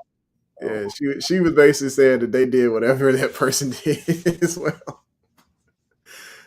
She was trying to get him fired. I'm trying to think who did. Who got? I don't know if it was drugs, maybe it was performance enhancers, or no, was it cheating? Gambling. Oh, it was gambling. So it was Calvin Ridley.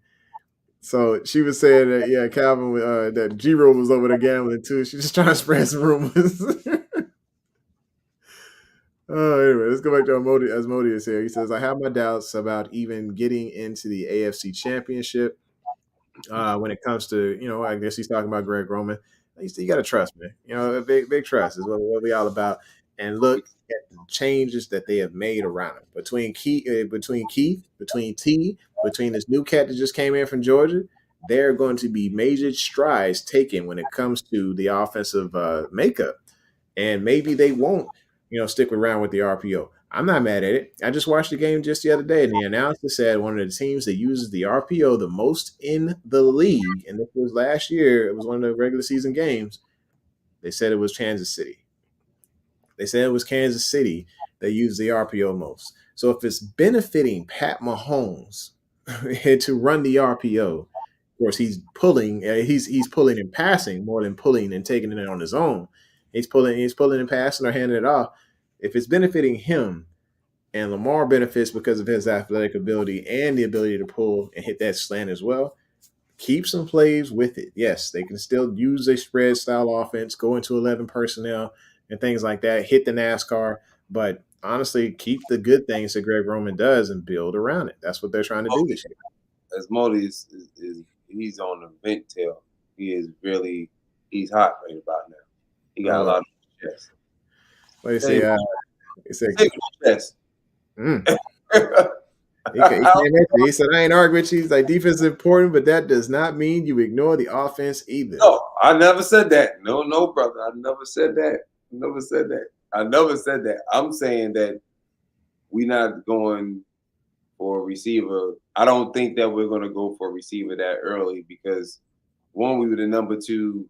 If our defense wasn't so old, and we have honestly, if you really look at it, if everybody's healthy, right? This is how I'm looking at it as Moses. If everyone's healthy, we have more holes on our defense than we actually do on our offense. If you really think Look about at the middle linebacker position. don't have that. Defensive tackle is not shored up all the way. Nor defense end. Yeah. Nor defense end. Because we're still waiting on Wolf to see what he's going to do. But we got to pay him either way. Right. So those are three huge positions that still need to be shored up, and the nickel. So yeah, so middle linebacker, defensive end, defensive tackle, and then the nickel needs to be shored up. If everybody's healthy on offense, the biggest question that we have, and that's just because of the experience is center. To be quite honest with you, and left guard, but I like what we got going on. We got something going on. We have options. Put it that way. Yeah, Brooks has got a good point here. We don't need a receiver, so I think Big Reg is probably riding right now somewhere. I think we're not going to get a receiver. I just think that we need to really cover these holes. Like I said, if we get a receiver, I'm hoping it's later, and I'm hoping it's Wan'Dale Robinson. That boy is phenomenal. Right, but if we can't get Bobby Wagner, right? Yeah, then we really gonna be young. And it's nothing against Josh Bynes. It's nothing against LJ Ford. Mm-hmm. How much better we getting at the middle linebacker spot, because we found our weak side linebacker. Yeah, Queen is a monster. He was graded out at like 92 since he been switched to the weak side. Yeah, because he don't have that much responsibility on his hands. He just like, hey, get it and go. Not even sorry, because you're not even just that. Because remember, neither one of them making the calls. He's not big. He don't have that type of size on him to really be playing that mic. Like think about who I'm comparing him to. I'm gonna compare him to Sean Lee. Sean Lee, when Sean Lee's playing the weak side, when he was playing for Dallas, when he played the weak side, he made every play in the world. As soon as they moved him to Mike, he was either injured all the time. Only when he was playing the mic, he was always injured. There's always something that was going wrong. That's kind of where I want to see. I honestly want to see what Malik got, because I know Harbs did say, hey, he can play inside and outside, but he said ultimately right now he's looking at him as the inside linebacker, and I'd like to see what Malik's still got in the tank. He has the size, and he played the mic in college. Remember, you know this better than me. You an LSU fan. Queen was a what? Weak side linebacker. And Clark was on the inside. Yeah, so why wouldn't he be more comfortable with it? You understand what I'm saying? It doesn't make him a less of a linebacker. Him playing the weak side is just use him to his strengths. Like, look, if I'm sitting here, better at rubbing my belly than patting my head, then don't make me pat my head. You know what I'm saying? I mean, it's just that simple. So let's see. As Modius says, coaching fails every time we're in the playoffs since 2018. So here's the thing. I know people like bringing up these playoff situations, but every single one of those was different. Yeah. And I know some people were bringing up playoff stats since the actual Super Bowl. I'm like, you talking about everything was different. Personnel departments, the brass was different. A lot of the coaching staff is no longer here. Personnel, all of that was completely changed since the Super Bowl. So I can't even count those stats. I like to count it towards since the beginning of the G-Row era. Sorry, I'm looking at what the comments by Tough said. Macarius Buns. Oh, there it is. Yeah. My bad. Go ahead. No, they coming from Macari, man. So anyway, but yeah, so when it comes to I like to count things forward from the G-Row era and from when Eric DeCosta took over as general manager, because then you can take a look at some of these situations and say, okay, look, this is what happened here. Now we know with the Bills game, we know what happened there. Lamar got hurt. It was an injury, concussion. They was on their way back. They had an opportunity to still come back and win that game. When it came to the Tennessee Titans, I mean, that's on Earl Thomas. He sat there and got whooped on with the wide receiver on a deep route.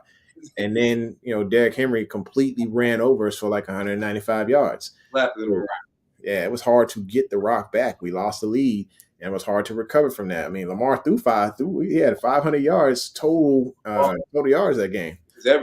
He was everything for us. Yeah, he was trying his best or whatever, but at the same time, it's okay, when you got a defense that's not holding it down in the playoffs, plus we had a lot of injuries, that could be an issue. Of course, when it came to the Chargers, we had an extra 2 minutes. Oh yeah, that game would have been wrapped. We would have had that. Would have had that comeback. But it just took Lamar longer to get into a rhythm. Now, here's the thing: Lamar recently said on an interview that he likes to show up an hour before the games. Honestly, you know, I think it takes me a while to warm up. Even back in the day, like, hey, it took me a long time. Coaches would have us show up 3 hours before the game just to warm up. And if Lamar is still in the car on the way to the stadium with an hour and a half left before the game starts, that could be it could be a sign of, hey, it takes him a while to get going. Once and usually you see that. We saw it in a couple of games. It took him to the second quarter, third quarter sometimes before he gets really into the zone. He said he's going to change it. It just comes with maturity. So I mean, both of them, him and Hollywood, it's just he even admitted that he's young. So he was like, as being more mature now, I'm gonna just try to, I'm mature and I just try to do the right thing.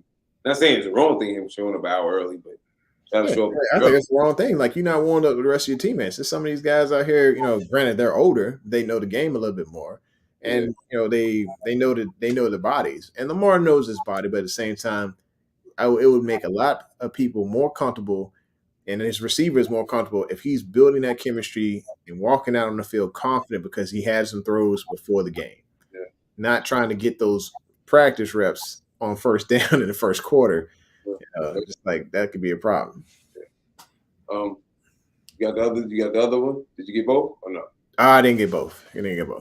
Let's see here. Let's see what Osmodia said. And then I'll go over to what I was looking at for the Rams versus the Ravens. So I'll tell you about that in a second here. But let's read his. Asmodia says the Bills game was partly a failure of EDC not bolstering the line, which prohibited snaps on the center and give them the win. And the shotgun resulted in crazy snaps, which ultimately got Lamar hurt. So the snaps was a huge issue. The win was not it was a huge factor because there was only one player that could cut through that win, and that was Josh Allen. That's why they drafted him, is because they know the Bills can play through that crazy win. So it was a crazy advantage that they had there. But I still think that game was winnable if Lamar was back in it.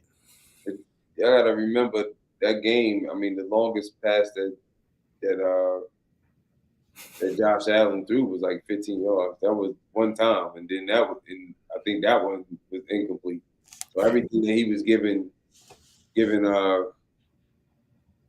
Diggs was like 5 yards, and Diggs was trying to make it happen. Like that one was really bad. Like, the thing is, they didn't have a ground game. The ground game was terrible. Yeah, I don't know if y'all saw the highlights, but Judon said, he said, "Yo, why every time my office get out there it start raining and pouring?" He said, "But when you get out there, it's only windy." And then some of that's a little layover from the Belichick weather control over there. So I mean, I don't want to. Like I said, Lamar could have avoided being injured, but at the same time, I don't think he had a true concussion. I think the fact that it was that cold out, being the fact that he did hold his head for a minute, and they went back and tested him because he said he was pissed off because he kept telling them, "Let me go back out. I'm good." He was trying to tell him that. But he went actually. I think they actually let him walk out to take pictures and have fun with the fans right after the game. Yeah, and so you could see like he was pretty clear headed. And so I don't know what that means. When concussion wise, I ain't no doc. But if Lamar's saying he's good and they take him back and the test runs good, then cool.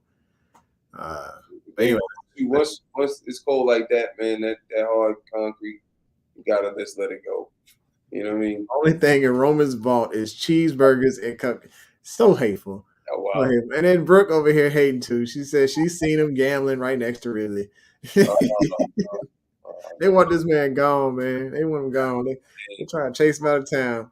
Says Moya says, but when bringing up bolstering the line, some folks are telling me we have enough. We talking about no. Yes, I'm with you. So there's a lot of people out there who think we have enough on the offensive line and think we have enough on the defensive line. All they see is these flashy wide receivers in the draft, and they got these big guys out there, and they don't see like, hey, the philosophy is still sure up the trenches before you start to build to the outside. Respect. I just think that, like I said, if you look at the holes that we have, it's really we put more money to the offensive line than we put on our defense at all. In that front seven, there's no money up there at all, Mm-hmm. except Michael Pierce. I'm not saying that we're not drafting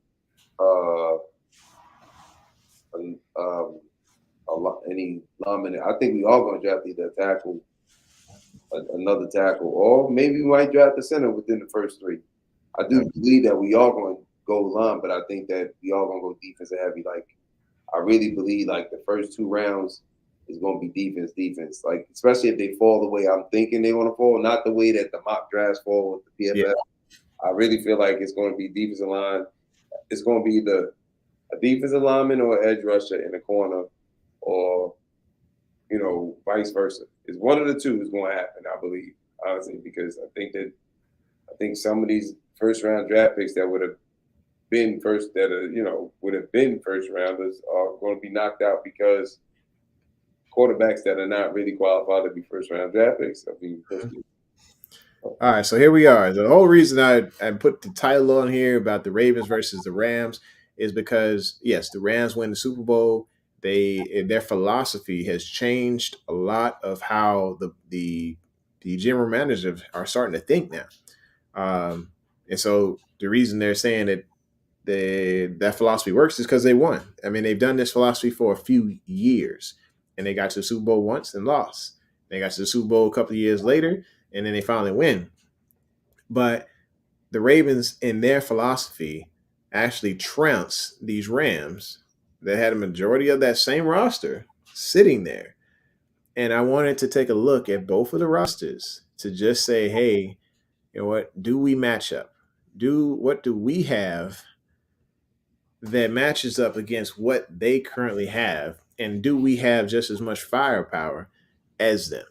So I'm gonna go ahead and give you the final score ahead of time, and we'll talk about it. So as far as 1, 2, 3, 4, the Rams had us in 4 different positions. I say positions, but I'm talking about just areas because I actually graded the secondary as a whole, the defensive line as a whole, the edge as a whole, and the inside linebackers as a whole. And the offensive linemen. Sorry, so I had to say quarterbacks, running backs, tight ends, wide receivers, offensive line, secondary, defensive line, edge, and inside linebackers. So they had 4, Ravens had 4, and then there was one that was a split. And so let me go back here to y'all. We're going to start off with the quarterbacks. So basically at quarterback, of course, we got Lamar, and of course, we got Matt Stafford. Right now, currently better arm. To be honest with you, I got to go with Matt Stafford.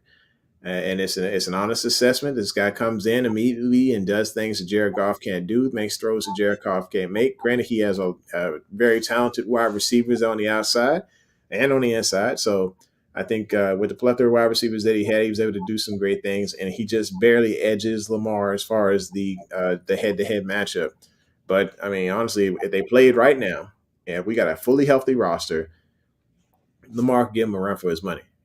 As far as talent-wise overall. That's what it is, man. If we would have played with a full roster, we would have whooped that tail. Oh, yeah. No doubt. Say what it is. Say what it is. All right. So there it is. That's what, if we just talking about, like, all right, straight up arm talent, Matt Stafford, there's a reason they paid all those picks. Let's see. Running backs wise. Of course, we got the running back room. Healthy running backs, J.K. Dobbins, Gus Edwards. We can take out their running backs. Like their running backs, they're straight, but they are not these 2 guys because these guys can actually take off like race horses at any moment. So I definitely said star power wise, the running backs, we got that one. So that's it. So right now we're looking at 1-1 as far as the score because they got. Hold on. No. What's that? Hold up. So you pick? Are we picking Stafford? No. We are you picking Stafford over Lamar? I'm just saying if I'm looking at star power right now based on like throwing stats, throwing just like full of straight up. If we talking about arm talent, then I gotta say don't do it like that. That ain't fair. If we talk about the collective QB, everything that like Lamar brings the extra dynamic. He brings the extra dynamic. So I could see where we would want to go in the direction of Lamar because of that extra ability. Okay, but. Let's just point out the weakness because we know it. We know the weakness. Can Lamar throw deep left? Well, I mean, we've seen it in practice. We've seen him over here on Instagram. Right. But that's not the game. That's not the real game. If Matt Stafford can throw deep left, Right. can throw deep right. He can make all of the throws, the sidearms, all that stuff that Lamar can do. Who turned? Huh?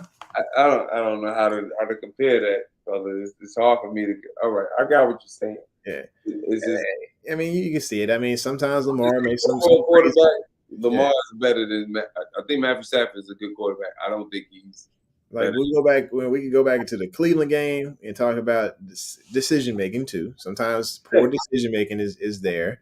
Matt Stafford, Stafford is not as poor decision making sometimes. So, like I said, the overall, I'm looking at the overall decision making, outside accuracy. Looking in the pocket, not holding on the ball entirely too long. These are things that Lamar has to work on. That internal clock, to make sure that he's not sitting in the pocket entirely too long, because he did have a little Deshaun Watson in him, minus the other stuff.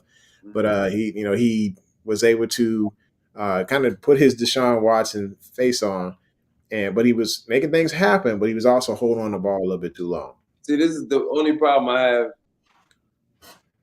with this. I think talent-wise, I think Matthew Stafford is one of the best throwers in the game. The problem I have with this is that if you look at like overall game, like you could, if you want to go stat for stat, like statistically, Matthew Stafford, if you put him back in Detroit, other than this year, like he's had some. Yeah, he has some stellar wide receiver. He's got the best wide receiver in the league. Yeah. You know what I mean? Like Lamar, honestly, I don't.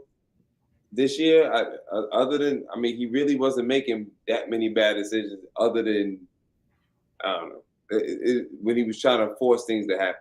And that here's a comment here. I guess we can talk about. It says, as Modi says, going on Lamar's arm versus Stafford is exactly why all of us in this chat want Giro gone. Just a reminder, Lamar played air raid in college. So the thing is, Giro ain't out there throwing the ball.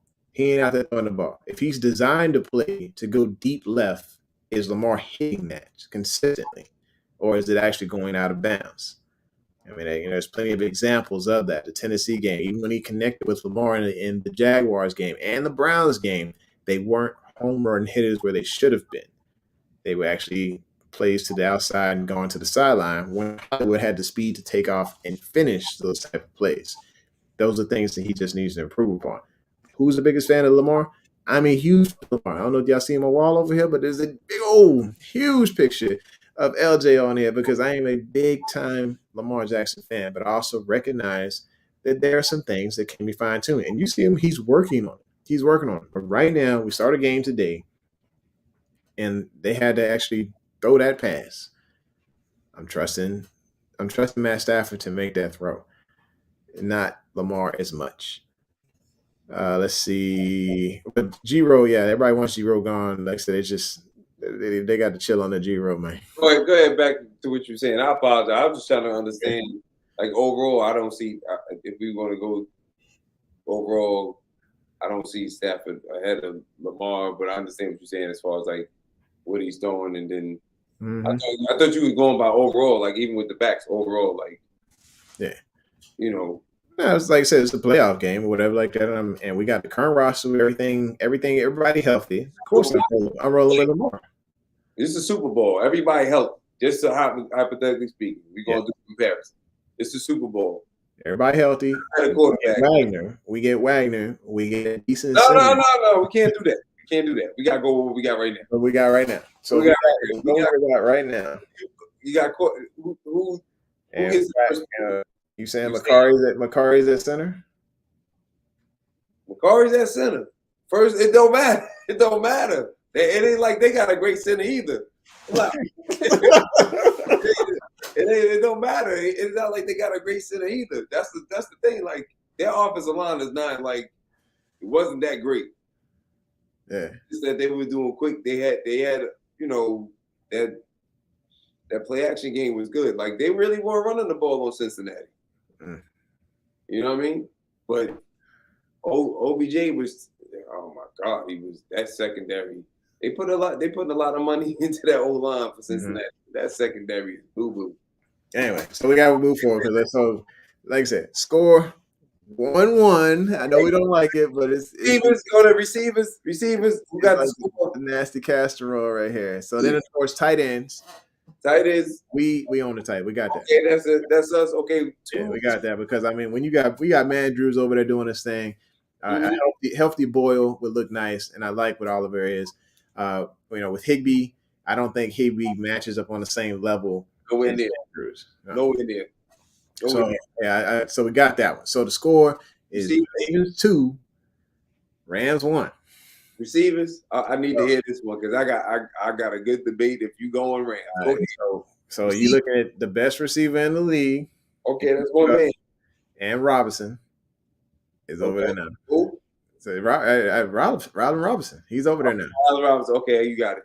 So yeah, I'm like Hollywood, Bateman. We still young. They still young. Okay, so you talking about? We're talking about experience play, like where they're winning. You talk about experience to you. Stafford has how many years he been in the league? Like 13.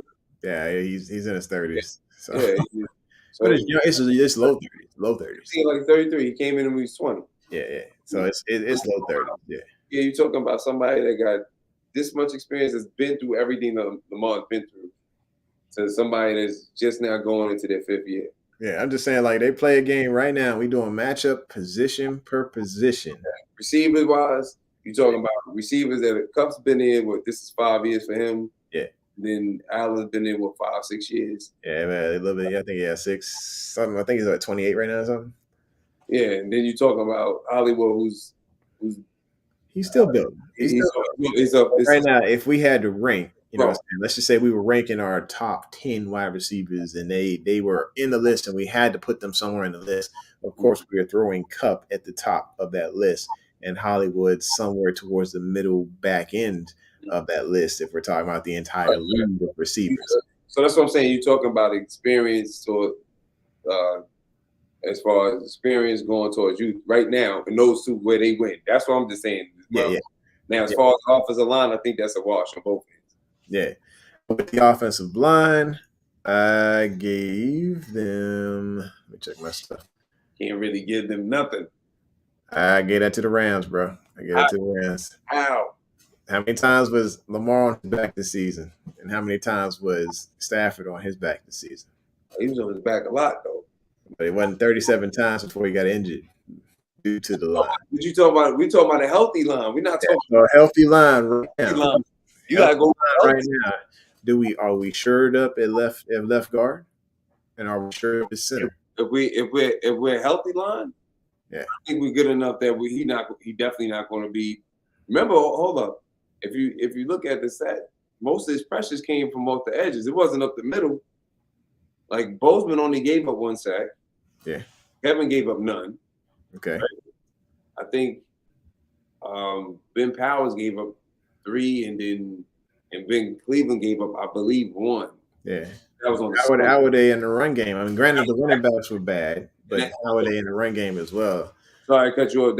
And to give you that, in that game, in that Rams game, Bozeman didn't play. Tristan Colon played. So that stunt, that's when him and Ben Cleveland ran into each other. So again, if Stanley is out there and you got Moses on the other side, we good. That's why I said it's a wash, because you can't really tell, because if you're gonna go by last season, then we got to go by all the injuries. Yeah. We go by everybody healthy. It ain't no, it's pretty much the only reason I say it's a wash, because the Rams, they can't run the ball for snot. And they built when they go when they throw it in motion, they seem like they come out with a little bit more than what they would if they weren't going in motion. If they have a wide receiver running in motion to the other side to drag the coverage over.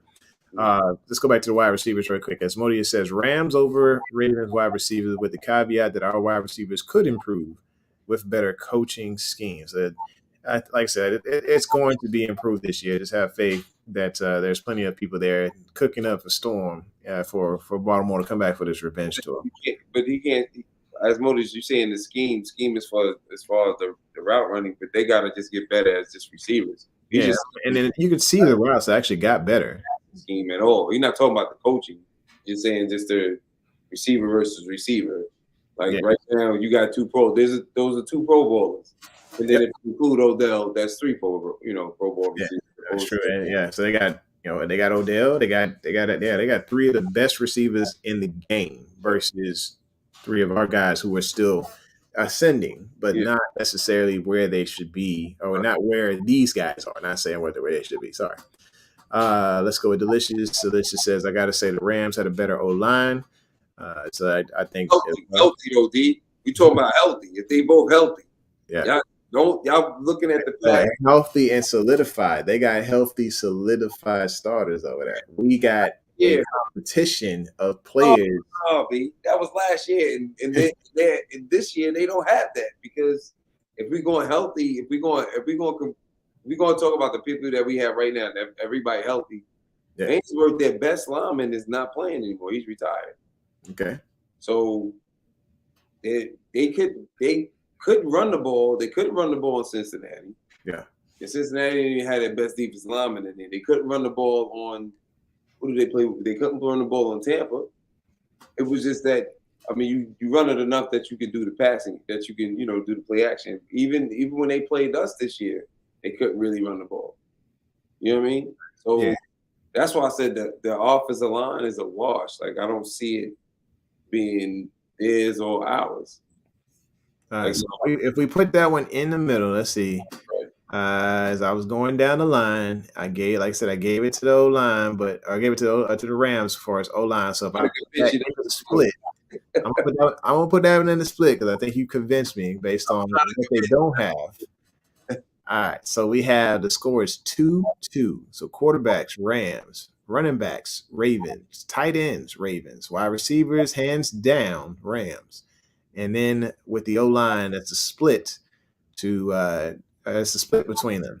So now we're moving over to the other side of the house, other side of the line there, and we're going over to the defense, or excuse me, the secondary mainly. So when it comes to the secondary, I'm looking at it position. I was looking at it position by position earlier, and I think that the Ravens have more star power on their secondary than the Rams right now. Because don't get me wrong, like Ramsey is an absolute dog. Yeah. But that's just one piece of that secondary. Taylor Rapp, I think, he's better than Chuck Clark. But when it comes to the other pieces with Williams and Peters, if they're both there, both healthy, ready to rock with Marlon Humphrey, those three right there cancel out Rapp and with Ramsey.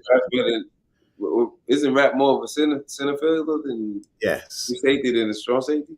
Yeah. He cancels out. So Williams cancels out Rapp actually. But then you look at Fuller. Jordan Fuller was he didn't have a really solid year according to PFF. Even though I don't like to use that as my model, but that's the only model I had at the moment. And then Robert Rochelle had terrible stats the last year. So I'm looking at that and I'm like, all right, Rochelle versus Peters. I'm going Peters. Hey, pause. So anywho, but yeah, secondary got the W for the Ravens. Next is the D-line. D-line, of course, with the legendary Hall of Famer guy. And us question marks, a ton of question marks on the D-line. I gave the Rams that there. So the score right now is Ravens 3, Rams 3.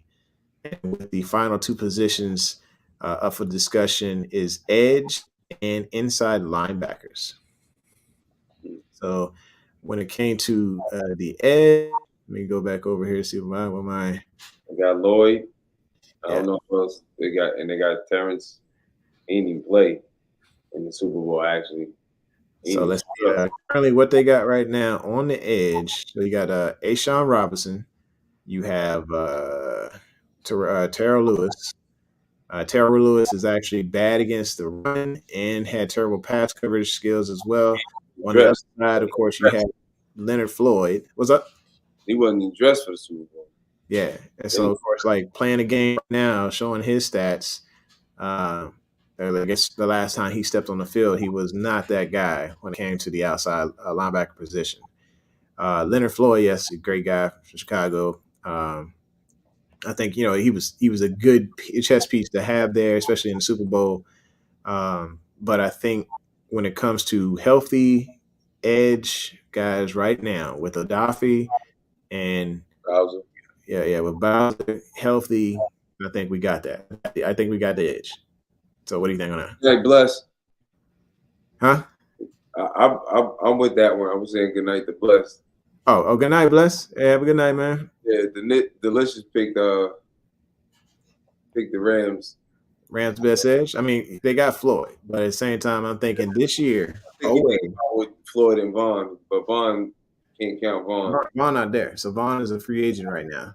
So they signed Vaughn back, then yes, I would give the edge to them. But just Floyd alone, but the other side is very faulty. Having Bowser, who has excellent pass coverage skills and is really excelling as a pass rusher, I think this is that helps tip the edge. And then of course with Owe in a second year. After watching, I went back and watched that Kansas City game again. I mean, just seeing how he was able to turn all the way up in a primetime game in front of the world. I thought that was exceptional, becoming an AFC Player of the Week because of those plays that he made between the caused interception off the tackle of Pat Mahomes that Tavon Young picked up, and then the caused fumble. I mean, he was a terrorist the majority of that game. So I think if he's turning up like games like that, coming off the edge with Bowser, it's going to be a pretty good combination. I think they look better than what the Rams look right. You said what about? I'm sorry. Huh? What's up? You said, let's say you get up at 5 in the morning. Yeah, I hear you. And then Delicious says, well, yeah, Vaughn gone so it can be different. Okay, so he agrees. There's something. Back up, go up. Brooks said something about Wagner. Brooks said at the top. I complimented Wagner a lot on Twitter. He gonna sign. I mean, Brooks, you got them skills, girl. You do what you got to do. Yeah, you bringing it in like that. D3 had he said something about Stafford. Yeah, the thing about Brooke is like she'll go ahead and take a ride. She probably ride past Wagner's house, knocking on his door, like, you gonna sign or what? Like, here's the contract. Don't make me come back again. She'll take that ride. Oh boy. So anyway, so as Modius saying good night to Bless, I'm guessing. So let's go back over here. We were on the edge, so we're saying edge Ravens, and then the final position. I had this as a scratch as well, based on what I was looking at stat wise. Both, yeah, it just did not look. Neither one sung to me said, "Hey, this is a dominating position." We played a game right now. Yes, we have an amazing will. But where is our center chess piece? And the same thing with them. They have amazing pieces around them, but where is their will? And I just did not see their will, what they currently have in place as that dude. I don't see Ernest Jones as that guy. They just lost Troy Reader. And so Roseboom is the next guy. And he's just more of a special teams guy. Yeah, that's why we up here. I think we get back Bobby Wagner. Malik is definitely going to Sam. I think more because he doesn't play as athletic as he is. It doesn't seem like he plays the from the middle anyway. From the pass, he doesn't play the pass that well, or he's easily confused because he's easily like manipulated. Put it that way, because he's willing to. He can stop the run. He's a run stuffer for sure. But I think he would be a better. I think he'd be a better 4-3 outside linebacker than what we run. You know what I mean?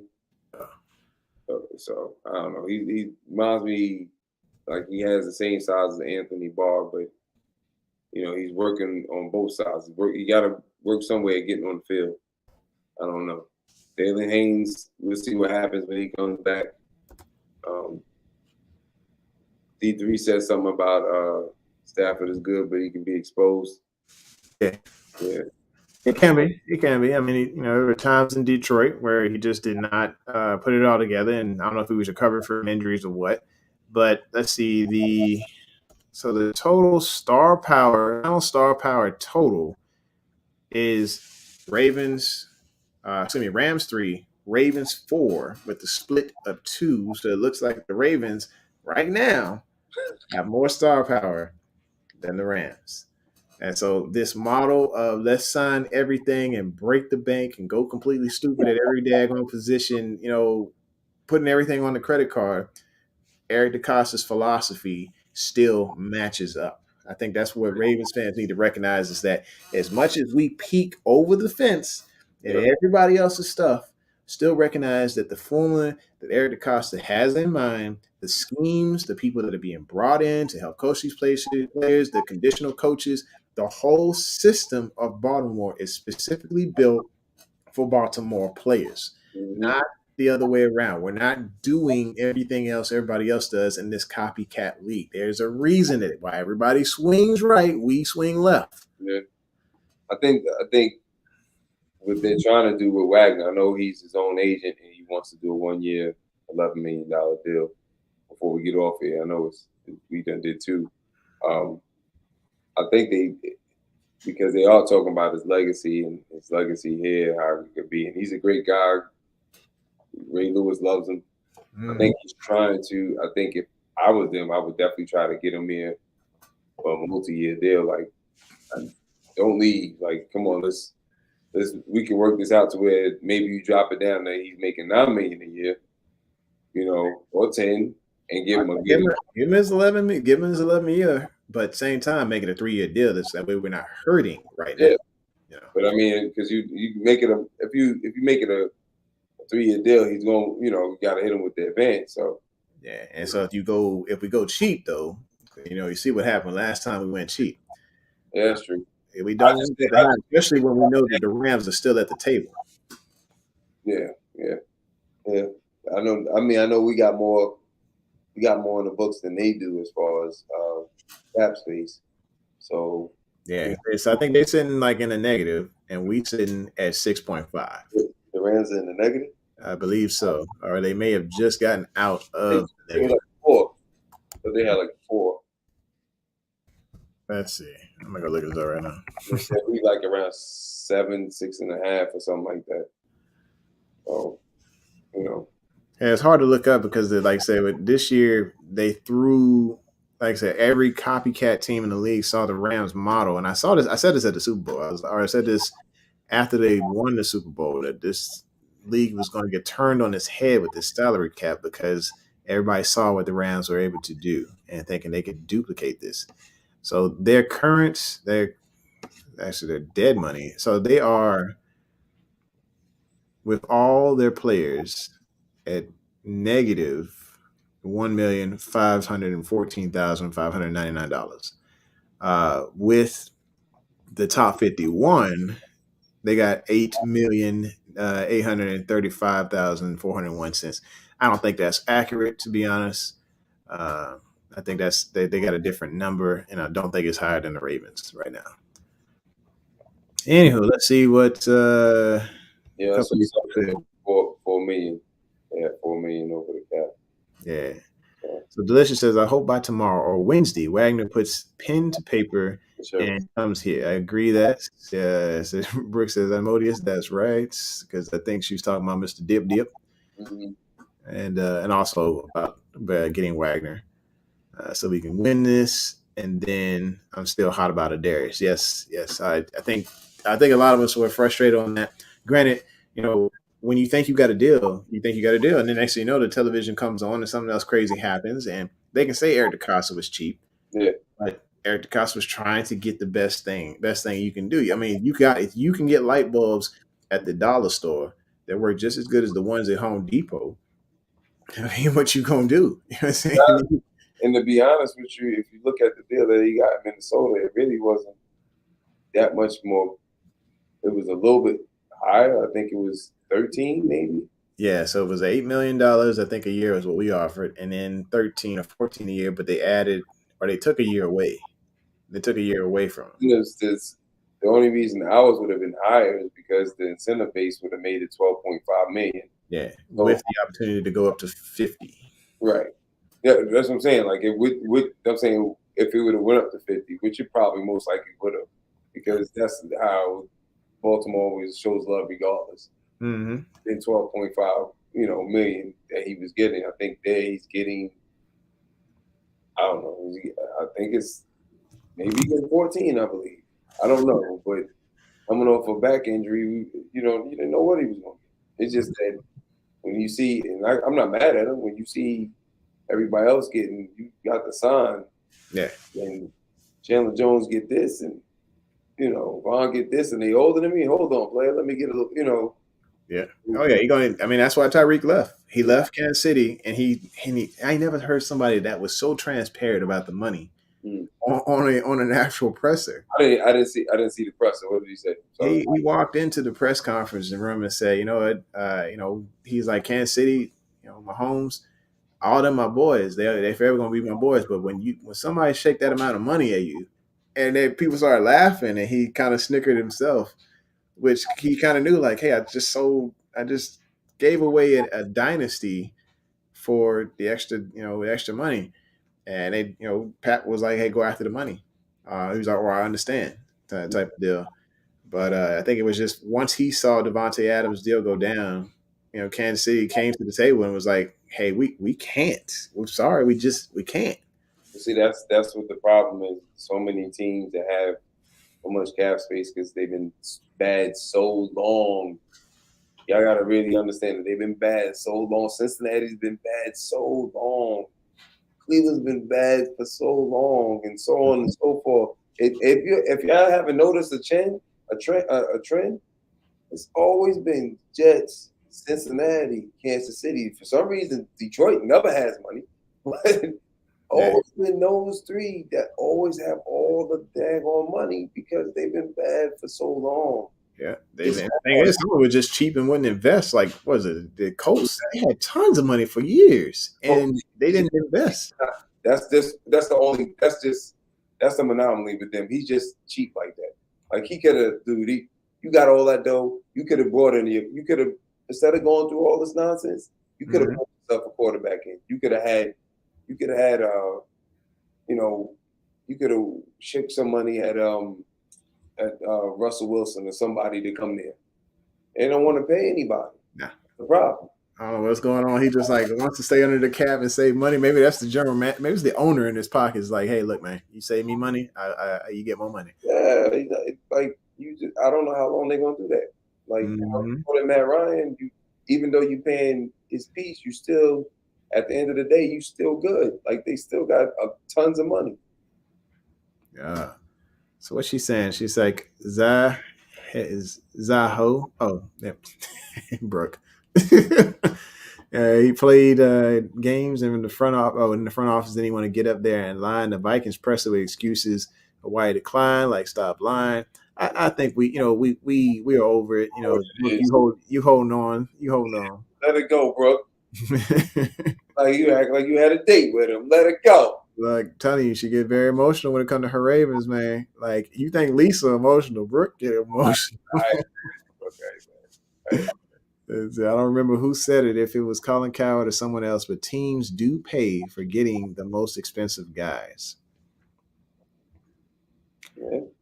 I mean, there are teams that want to ball out. Like, look what happened to New England. They spent $121 million in the offseason last year. Did it work? Yeah. Miami, they just brought in everybody. The Raiders just brought in everybody on the whole West Coast. Just pretty much signed They basically played the Brooklyn Nets. You've seen super teams, bro. Don't always work. And the thing is you can have all those super team plays. They got a lot. They got a lot of star power.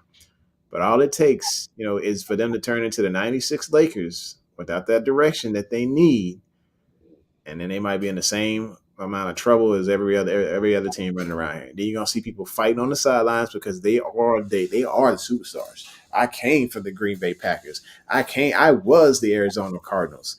They gonna be Chandler Jones and Devontae Adams. They're gonna be thinking these things like, hey, I'm expected to have this amount of protection because I got this top dollar. Y'all know how much they paying me? Yeah, All the personalities, you got to be able to manage those. A lot of it's marketing too. They looking at what they can do for when they get off get out of the NFL. Like Vegas is a good spot for you to market because you can go right to LA. Blah blah blah. They're looking at moves. There's a lot of money out there, and taxes. No tax. All that dough. No tax. Yeah. And it's like, I like what Delicious just said here. He said Andy Reid just came out and said that they let Tyreek go for cap reasons, but people want to say the cap is cap. So the cap is not cap. The cap is the responsible game that you have to play that will hit you now, or it will hit you hard later. If you go look at the restructures on these contracts that they keep rolling back, there is a penalty tied to those restructures. It says bonus, and in restructure, there's extra money that is tied to that. It looks like it is some type of penalty that goes along with you trying to roll money into these back years. So they eventually, like I said, the Saints, they were $75 million under before they did all this little magic credit card to get themselves back where they needed to be. This next year, I guarantee you it'll be $110 million at a minimum under the in the negative. Brooke Buddy. Yeah, I sure will pull up and beat. Pull up like beat. Yeah. So it's just like, how in the world, for me as a coach, there's no way. I think that's why Peyton left. Peyton looked at this daggone situation. It's like, this, my team sucks. I don't have a quarterback, and I got this now negative debt to deal with. And you telling me I got to go build a team? No, I'll take a year off and go play for Dallas when they fire McCarthy. Yeah. That's pretty much what he's going to do there. Let's see here. Asmodeus says, as in, there's consequences for overspending. Yes, there's a huge consequence when it comes to overspending. You can roll certain things back. Like the Ravens, I think this year they had a total of $12 million in dead cap, meaning they were paying players that weren't on the roster due to rolling some contracts back. But that's not bad. That's not terrible. $12 million in dead cap is actually, you're looking pretty solid because, based on players you're trying to sign. But when you got, when you roll in dead money, about $56 million in dead money dollars, and you trying to build a team, and of course, these like Ferrari type quarterbacks are coming out of nowhere wanting these amazing contracts of $40 million plus, and you got to try to figure out how that's going to happen. It ain't going to happen. Saints going to be in trouble for years. Unless they draft something this year, they're going to be in a lot of trouble for years to come. Let's see here. One last comment. We're going to roll. So Brooke's saying she's going to pull up like beep, beep on Zadarius. Yeah. So you got to watch out for this lady. She in Detroit right now, I think. She straight gangster with it, man. She in Detroit? Brooke. Yeah, I think she in Detroit. Yeah, she moved to Virginia or something like that. I can't remember. But yeah, she got that. Sometimes that Detroit come out of her. She gangster with it, man. Be ready to cut somebody. Oh boy, there's been a couple times she been wanting to cut up on G-Ro. I'm like, girl, just calm down. Just calm down. It's gonna be okay. It's gonna be okay. Let's see here. She said, like I said in the group, we don't have to sign every big name to be good. No, you don't. We don't. Draft. Yeah. Players. And that's just pretty much that's what was the whole theme of this show tonight, was just to kind of let everybody know, like, yes, there's going to be signings out of this world, and it's going to be teams that were like, there's no way that they were going to do that. Ultimately, when it boils down to it, this team healthy, drafting smart, making smart moves when it comes to the financials, and getting the coaching staff around them to make these things happen. When the regular season starts and everybody's 0-0, because that's what we are right now. These power rankings, go ahead, give it to Cleveland, give it to Cincinnati, give it whoever you want to give it to. Crown them, go ahead and crown them, because everybody's 0-0 right now. And if you look at it like how it's supposed to be looked at, when week 1 comes around, we're gonna see the truth, and we're gonna see the Ravens rise to the top like we normally do. You got any final comments, my man? Nah, man, we're gonna have to maybe Brooke can hold the alarm, because I'm on the East Coast. It's 12 o'clock. I gotta get up in the morning. This made have me on to the wee hours of the morning. I love y'all though. Love y'all too, man. Hey, thanks for tuning in. Thanks for tuning into the Home Original Sports Perspective. This is your Couch Rider Raven, my man Kam Ru. We say peace out. Y'all have a wonderful on the gram, yo. Yeah, hit us up on the gram. All right, peace out, y'all. Introducing the Couch Rider Raven Report. Let's go. Baby, baby, hey, baby. Couch rider. Baby, baby, hey, baby. We gon' ride out. Baby, baby, hey, baby. Couch rider. Baby, baby, hey, baby. We gon' ride out. For some of you Twitter gangsters, this is just a hobby, original sports perspective. You can't stop me. Couch Rider Report, it's reflective. Please respect it. You will get checked, and your knowledge will be tested. I ain't the coldest Raven, but this is my show. Shout out to the Barry White of rap for the beat, though.